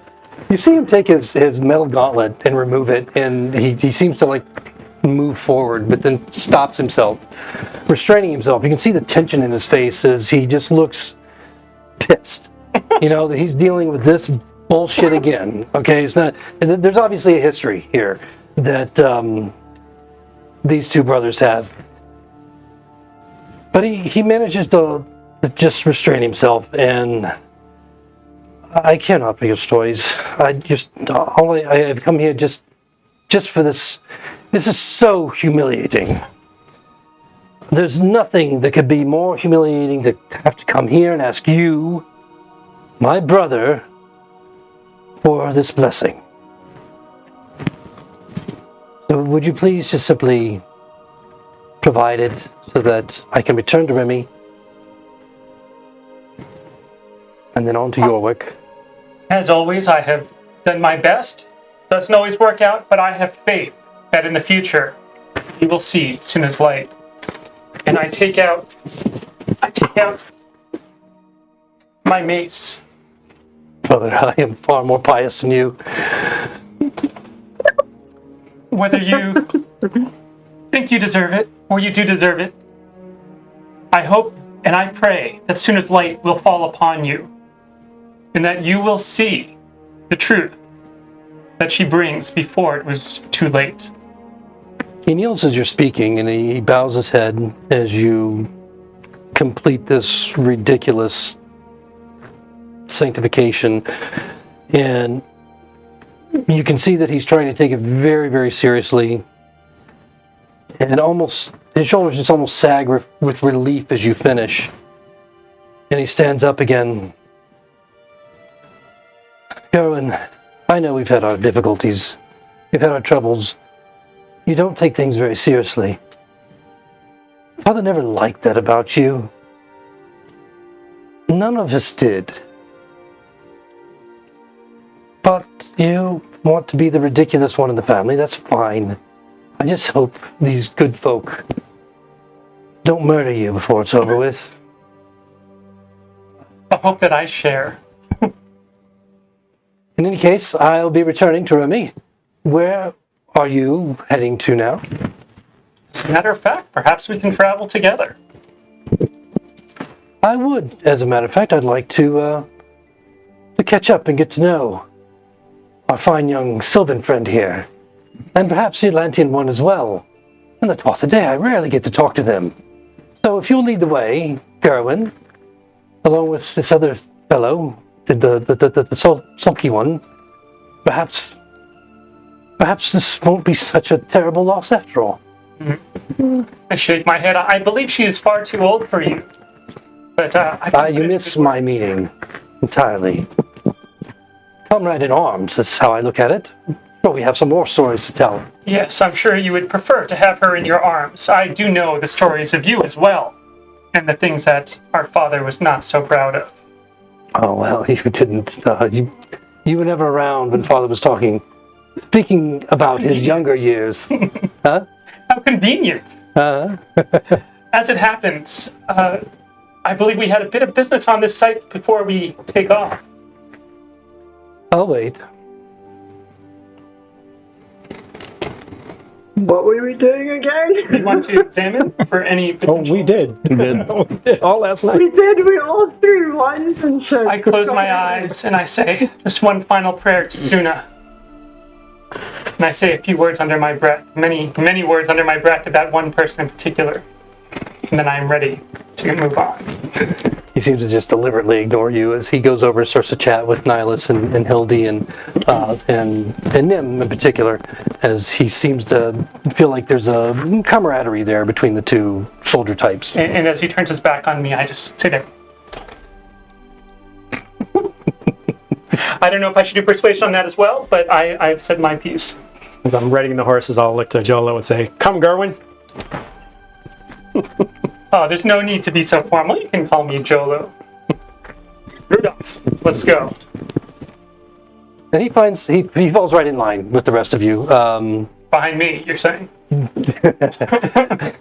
Yeah, so mostly next to Nim and kind of back and forth between Nihilus, a little bit to Hildy here and there. You find as you travel, that he's very personable, very charming, completely the opposite of Jolo. Said he was charming. Very easy to talk to. He seems almost worldly, as he seems to know quite a bit about the Emerald Isle and, of course, the Western Kingdoms and so forth. Not so much about the lands of the Tuatha Dé, of course, as those are mysterious to almost everyone.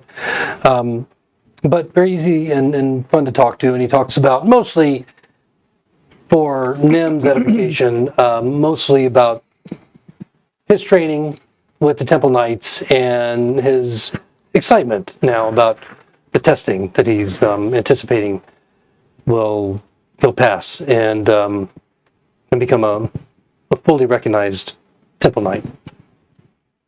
Is there any interactions that you'd like to have along the way? You get about 7 hours of travel. So that'll put you at this point leaving at around noon, into the early evening by the time you get to Remy, if you want to continue with your normal pace. I would like to saddle up to my former BFF, Nim, and just steal her attention away just for a bit as the second most beautiful person in the world.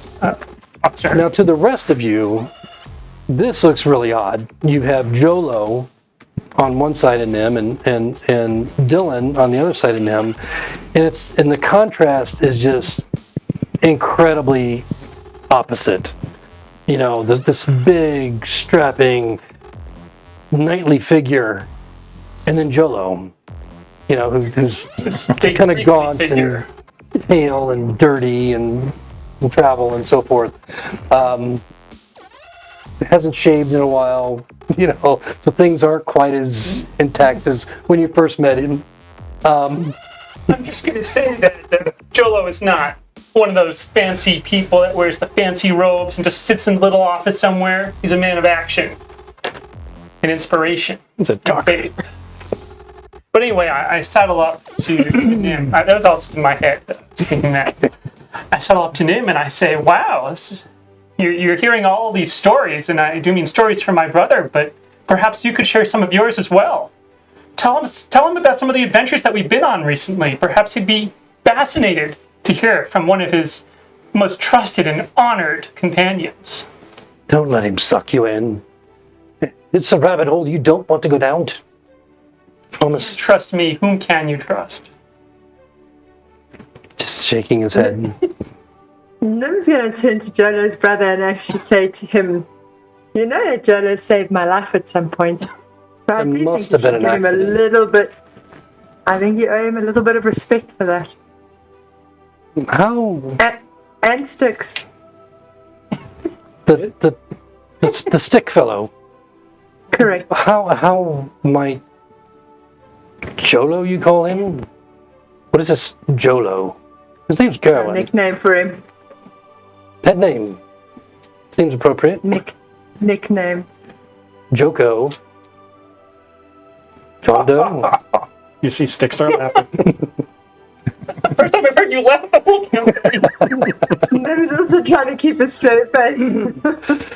And he just kind of peers over at Gerwyn, like, Jolo? just mouths it. You see this like smirk on his face. Strange that he's found his way amongst you. I would have thought, well, I still do, that respectful folk, the Sylvan and the rest, why are you with him? Why are you dragging him around? What's he done to help you? Why? As I said, We're all he saved my life.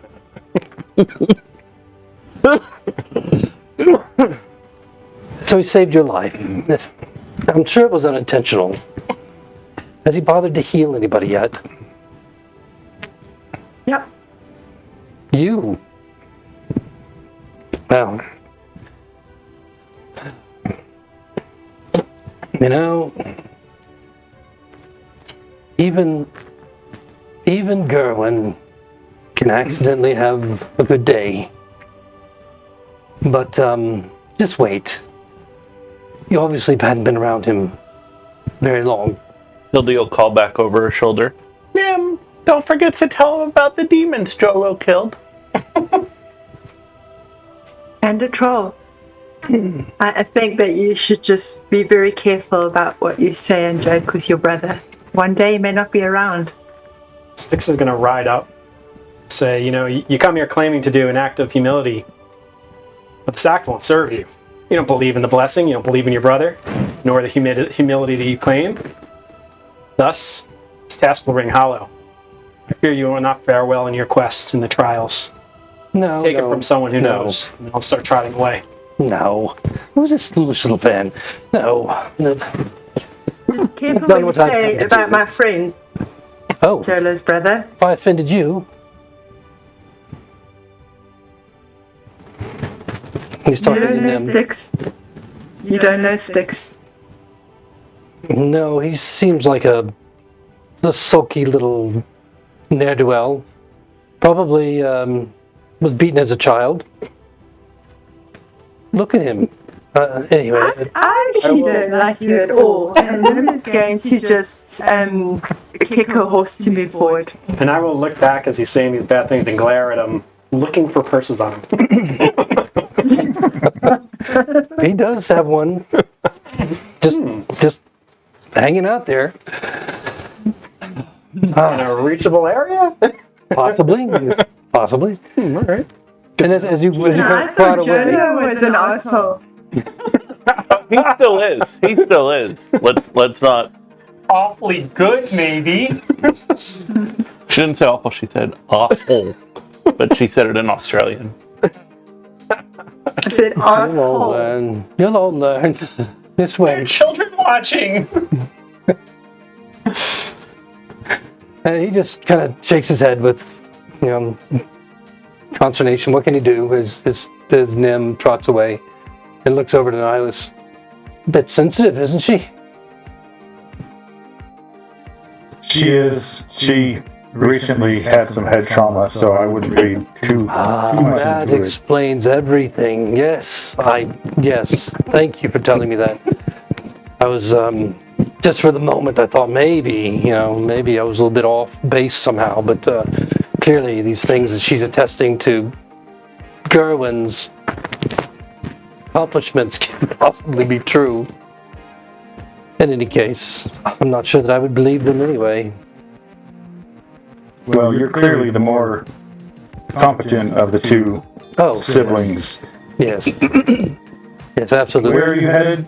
Where are you headed after Remy? I'll be heading up to Yorwick to take the testing, the trial, and quite excited about it. And so the next time our paths might happen to pass, I shall be a full-fledged Temple Knight. Most assuredly. If I may ask, I'm not terribly familiar with the testing. What might that entail? Any great feats of daring, adventuring, or strength? Well, it's not something that I'm really sure about. I do know that it involves being tested by Suna herself, or my faith in Suna will be tested. I don't know exactly the the process under which that will take place, but I do know that it is quite extraordinary and difficult. But I'm confident that if I can survive this, the act of humility that I had to perform in front of my brother, Gerwyn, then I'll most certainly be able to survive that. Surviving a blessing from Suna has shaped my head. This lack of piety, this clear lack of piety. I am far more pious than you'll ever be, brother. Sooner will prove that out. I'm going to look back and say, don't take the testing. Choose the alternative. Go the other route. Okay? No, I came here and I did what I had to do, and I'm definitely taking the testing now because I can go back and I can say with utmost certainty that I have undergone an act of humility which grants me the right to take the testing. No one will doubt it. Tell him to go the other route. Otherwise, you might lose a brother. I can't even get him to take a message to someone. What makes you think I can sway him from his life's dream? Every man must find his own path. I mean, that is a fact. That's the most lucid thing I've ever heard you say. All I can do is try to guide you, and whether you listen to it or not. Well, there you went off the rails. Hello. Well, Dylan, if this testing anyway requires you to prove some great heroic deed, as it sounds, I would beseech that you stay with us. Maybe we can send Jolo or Gerwyn, or whatever his name is, back to Lionsgate and convey any message you may have, but it seems like you're much more competent than he is, and we could use someone of your skill on the next task that we may have lying before us. I marvel at your sense of competence. What has he done so far? He's traveled to me and asked for my blessing. He's wise, brother. And Latin, he's far more intellectual than you'll ever dream of being. I suggest you just take his words at face value. Nihilus? I don't think you're right. His armor's very shiny. He's obviously never been in a fight in his life. That is untrue. I would trust Jolo 100 times, even if you did punch him in the nose. Kind of chuckles at that. That sounds about right. It's normally the interaction you would expect to have with him. He's been in the forest and still has a white cloak. I know my brother. I grew up with him. We even have mustaches together. I would like to try to look inside of his head. Metaphorically, I'm not going to take out that big weapon again. And just see, has he... Wish. I would never fight my own blood. I'd just like to know, have you actually been in battles before? So of course he answers in the affirmative. Of course I have. I've sparred many times. I've Sparred? Like, as a practice session? Well, and when you go through rigorous training of a knight, you can ask Acorn there, then sparring is real and It's lucid. not Acorn. Well, that is your rank. I have a name too. Yes, Lady Nimalea, I believe it was. Oh, I don't like him at all. You seem to be changing the subject. I don't like him either. Well, you've got a brain injury. I understand that. It's okay. But in any case, Is it a sign of humility to speak bad words about your supposed men in arms and women in arms and fellow soldiers? be gentle. She's an injured comrade.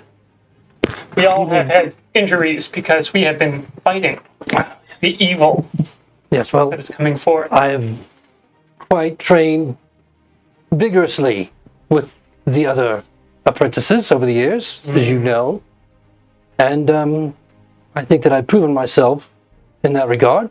By fighting those who have not proven themselves either. And yet you come here and say that I have done nothing?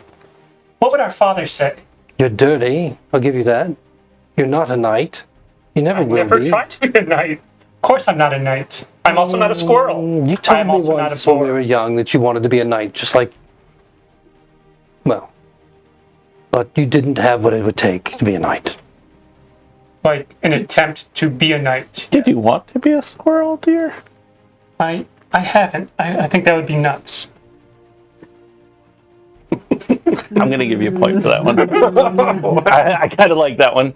He couldn't cut it. I could, and so I You chose have it. not yet. Well, I made it this far. Many have made it as far as you, but plenty failed. You know nothing of this. The testing? Yes, I know or I know more than temple you knights think. themselves. I think I know a thing or two, and I know that even those who are far more worthy than you may not always attain that rank. Well, it's all speculation as far as you're concerned. Once I return, I will take the testing and I will become a knight. In any case, I've heard flowery words. I've heard little bits and pieces about what he likes to portray, but can I do a perception on him? An insight? What do you want to Sorry, insight? insight to see, has he actually been in battle? He says now his story is changing a little bit. First it was, I've been tested in battle. Then I've been tested in fake battle with other people who have not been tested in battle, and perhaps we will soon find out that he has actually got a desk job. Perhaps he's part of the accountant corps in the Knights. Damn accountants. Go and roll your insight at advantage, given your relationship with him. You got this. Got it? Insight, here it comes. Ooh. That's a 16. Yeah, plus 6, right? Insight is plus 5, actually. So that'd be a 21. Okay, all right. So given your familiarity with your brother, Dylan, the closeness that you once shared, and then the competition and everything else in life that came in those intervening years, you notice a tell. Yeah, he's got kind of this twitch in his right cheek that indicates to you clearly that he's kind of hedging quite a lot. That maybe, although he's probably, I mean, as a temple knight, he certainly went through some rigorous training, sparring and learning how to master all different kinds of weapon types. He's probably a hell of a good fighter.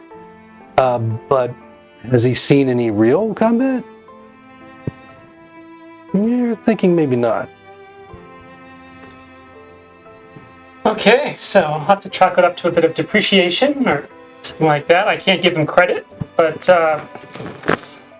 good luck with the accounting job, right? Just kind of nod my head and continue on. There's no point trying to make a mockery of this man, as it's clear that he can possibly be the better pew in the area. Okay. He will always place second. As you are moving through the forest at this point, you have a pretty good canopy over you, but it's starting to rain rather vigorously. Heavy drops coming down through the leaves and the trees. It's so loud that it's almost difficult to communicate, and it almost is like a relief for the improv, the time where you don't have to communicate and listen to this banter back and forth between the two, and not just between the two, but also his kind of developing disdain for those that are accompanying his brother in whatever endeavor that they're out of. And so the rain's coming down, it's cold, and you can't really feel the wind so much because of the heavy forest that you're in. And this lasts for a while. Your movement is still slow. At this point, you're probably about 4 hours away from Remy. It's getting not too far from nightfall, as you know that you'll probably arrive at this pace right at dusk. Is there anything you want to do in the intervening time? When we're maybe an hour outside of the city, I'll say I'll catch up to you all. Just hang back, go behind a rock, and I'll use my disguise kit so I can enter Remy, and then I'll catch up to them. Okay. You gonna be the smiling guy again? Maybe. You should dress up as Jolo, because then those two women, or all the women, will come after you. All right. And No's going to conjure a voice up to Jolo and just whisper in his ear, do you want me to kill him? Okay.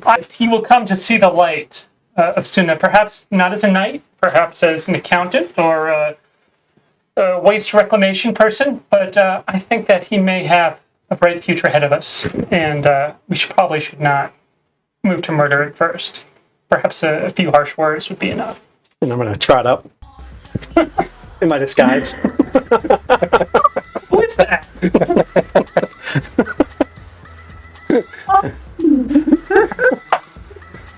Oh, and it's not going to look good. It's probably going to This look is like my, this is my second time I know it's him, right? No, not very bright. Okay. I don't So think it probably just looks like that. So do we have to roll under an 8 to be fooled? You don't have to roll anything. It's passive. So basically, when you're about an hour out, it's still raining rather hard.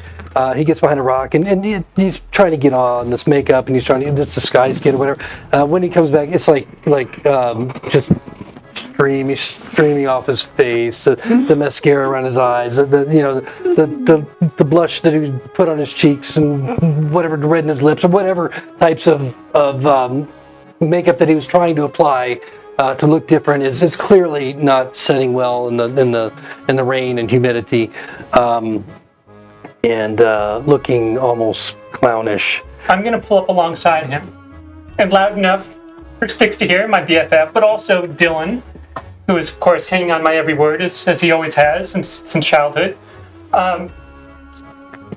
You don't have to try to copy me if you want to be a follower. I already have a mustache. You don't need a mustache. I'll still accept you no matter how you look. And I'll just walk forward, carry on forward before he can reply. I don't want Sticks to feel bad, so I'm going to look over and say, "Oh my! Who are you? What have you done with Sticks?" He's a stick fellow. Did you see? He just No, this one has a mustache. So, as you finally break the forest and you can see Remy less than a mile in the distance, the rain is still coming down pretty hard, but it feels like it's probably diminished a little bit over the last hour. And you can see that just the lights in each of the windows are starting to pop on. You see that particular house where Jolo spent the night in the chicken coop. Part of the night. In the chicken coop. Down the road, as you cross over the bridge and enter Remy formally, there's the guard towers where those that are manning it, just look on. They don't make any announcement or anything. The few that are out in the rain as it's starting to finally dwindle away, are moving around casually, but you can tell that it's the end of the day in the village as everyone is going back to their homes from wherever they were, wherever they're caught in the rain, and preparing for the evening. Where did you want to head in Remy? Where did you want to go? The tavern seemed a nice, warm, dry place. Probably the Taylor's dancing place board. on the way to the tavern? The tailor was near the marketplace, so yeah, you could actually stop there on the way in. I'll stop and see if they're open. Okay. All right. Is the whole group going together? I'll say I'll meet them at the tavern. Okay. All right. So the rest of you are heading to the Dancing Board Tavern. Okay. Dylan's going with you. That seems to be his the expectation of where he is planning to go as well. As you make your way through the muddy streets of Remy, it's quiet. The market is already shut down, but when you get over to the tailor, there's still some lights inside, as if they're just closing up. The door is still unlocked. I'll walk in. And you're there to pick up your... All the clothes I had altered. Yeah, okay. And I'm also buying a cloak. Mine's ripped. Okay. All right, so you're able to go ahead and buy the cloak at the regular price here. And I owe them half for what the remaining... Yep, you owe them the other half. Everything's prepared for you, and it's done rather well. Certainly meets or exceeds your expectations in terms of quality. So there's nothing to be unhappy about in terms of the work that they've done for you. The rest of you, as you make your way down into past the marketplace and down the street toward where the tavern is, you see the door is open wide to let some of the cooler air in, and you can see the glow of the fire. You can smell what smells like some delicious meat that you're not. Nihilus is very familiar with it. Nihilus, you're familiar with the scent of this meat as hartebeest. And here in the Western Kingdoms, it's not it's more rare. But when it is brought in, it's brought in a pretty good bulk typically. And this tavern happens to be cooking some sort of a stew that includes the hartebeest meat that you're familiar with. And immediately your mouth starts to water. Nim, you would be familiar with it as well, being from the Emerald Isle. The rest of you, it just smells delicious. That's a hartebeest. Before I leave the tailor, I'm going to ask him if he buys jewelry. Jewelry? No, they don't buy jewelry. You'd have to see the jeweler for that. And he gives you directions to the jeweler. Who was it? One of you had visited the jeweler last time you were in Remy, didn't you, or not? I don't think so. No? I thought we were going to wait, yeah. Okay, all right. Then he'll give you the directions to the jeweler, which is another shop that's near the marketplace. And so you'll be able to go there as well if they're open. Yeah, I won't go there tonight. Okay. But I will ask him if he has perfume also. Okay, no, the tailor does not have perfume either. But he does recommend that there's a place in the marketplace itself. There's a lady that sells it there, and he can't remember her name. I want to see this next disguise. I think I need jewelry and perfume. Oh, he's coming in hot. Yeah. Whatever works, man. You do you. Saving that for my 20. I am not going to yuck your yum. And as the rest of you walk into the tavern, you see the young maiden Marion. You see you see Rolo behind the bar, just chatting with. There's a few patrons in here this evening. It's cold, and they all want their warm ale or mead or whatever. About 24 of them in here, and they're having a lively conversation as you enter. Jolo looks up, and he just got a look of surprise on his face. You see Jacletta and Erolthian that are in their places at the bar, and they kind of turn and look over. Both of them have a look of almost disappointment as their eyes particularly land on them. And Rolo in his booming voice, "You're back. Yeah, You're alive." Your cowards deserted us, I'll say, pointing at the two. And he kind of looks over. They ran at the first sign of trouble. Could we have something warm, Rolo? It's very cold out there. To be fair, there was no trouble. I just started speaking and they ran, which kind of hurts my ego just a little bit. We did what we said we would do. We brought you to the path that led you to the Dormont's. Did you even make it? Did you even get that far?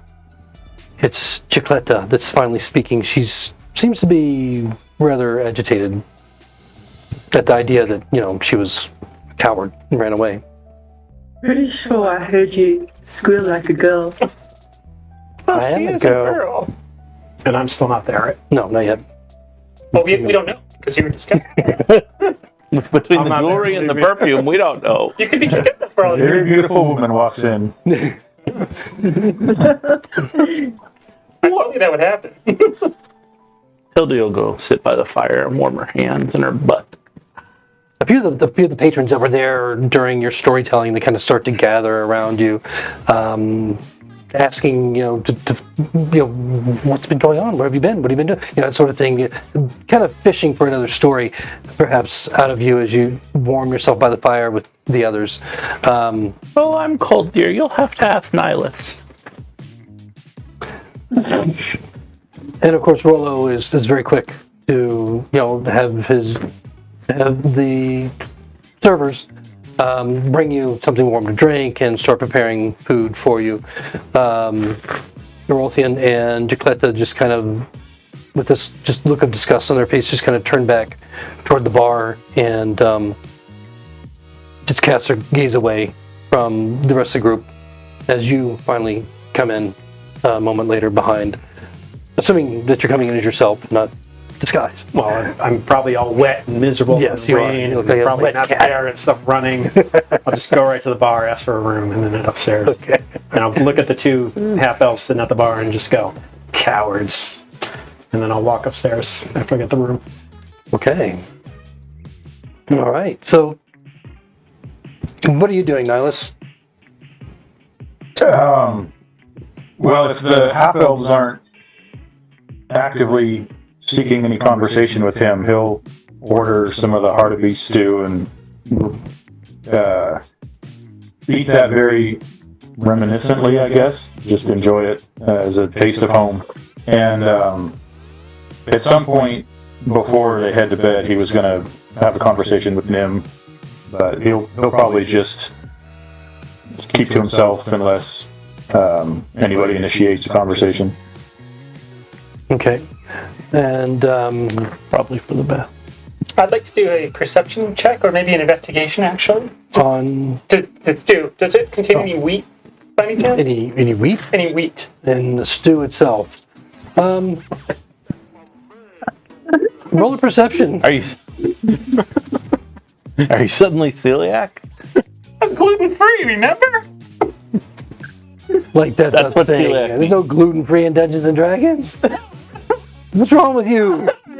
Last time, and they weren't sure. So, Maybe get him some bread, it'll weigh him down, he won't talk as much. okay, so my investigation is a 9. A 9. You don't think there's any wheat in this? You I don't. don't know if I should chance it.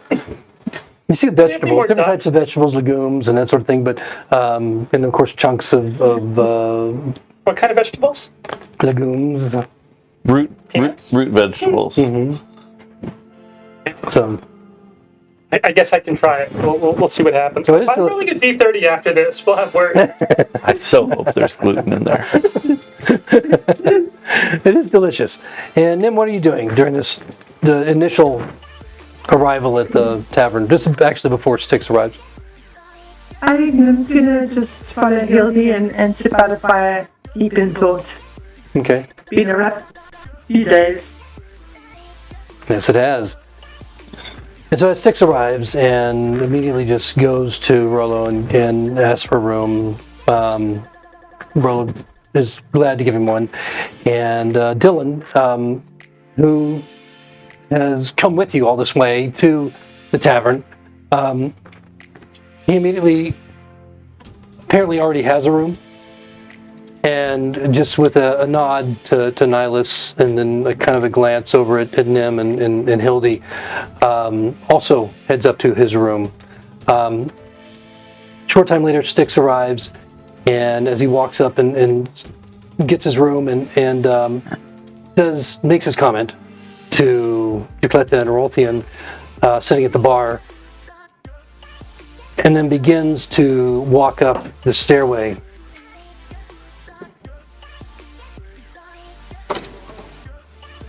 $17 hit? Hit? Do I see it? If I see it, I'm gonna reduce shield. And it won't hit. Wait, is Then it Nope. Okay. is Dylan attacking him? Dylan? No, Dylan's already gone. This is Styx later when he comes in, because Dylan walked in with you guys Dylan earlier. doesn't do battles in real life. He doesn't like to play battles. So what happens is as you're walking up the stairways, there's thong, thong, an arrow protruding from one of the looser arrow areas of your brand new cloak. Mother. Kind of pins you to the wall. And It wasn't me. sitting Nihilus? at the Oh, just kind of gross. staring up at you like with a smile on his face. And Jacletta standing beside him holding a bow in her hand. And she just kind of smiles and says, "You just stick that where the sun doesn't shine so much. Don't do it. Because more words from you, and I'll do it myself." Who was around him? That's where we're going to end tonight's episode.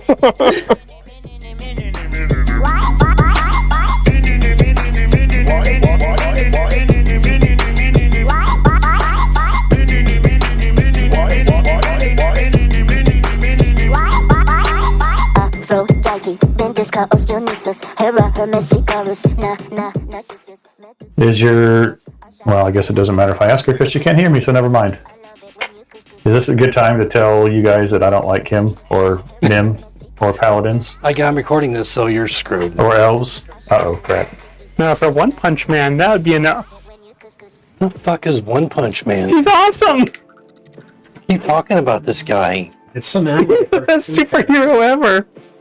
He's just like a karate guy, isn't he? He's not, because he defeats everyone in one punch, except for the one guy last episode, That doesn't 0 punches because he went back in time. Doesn't sound like a very entertaining episode if he's just gonna punch someone and they're just gonna be done. The whole point is that he's despondent because he has no one to fight against.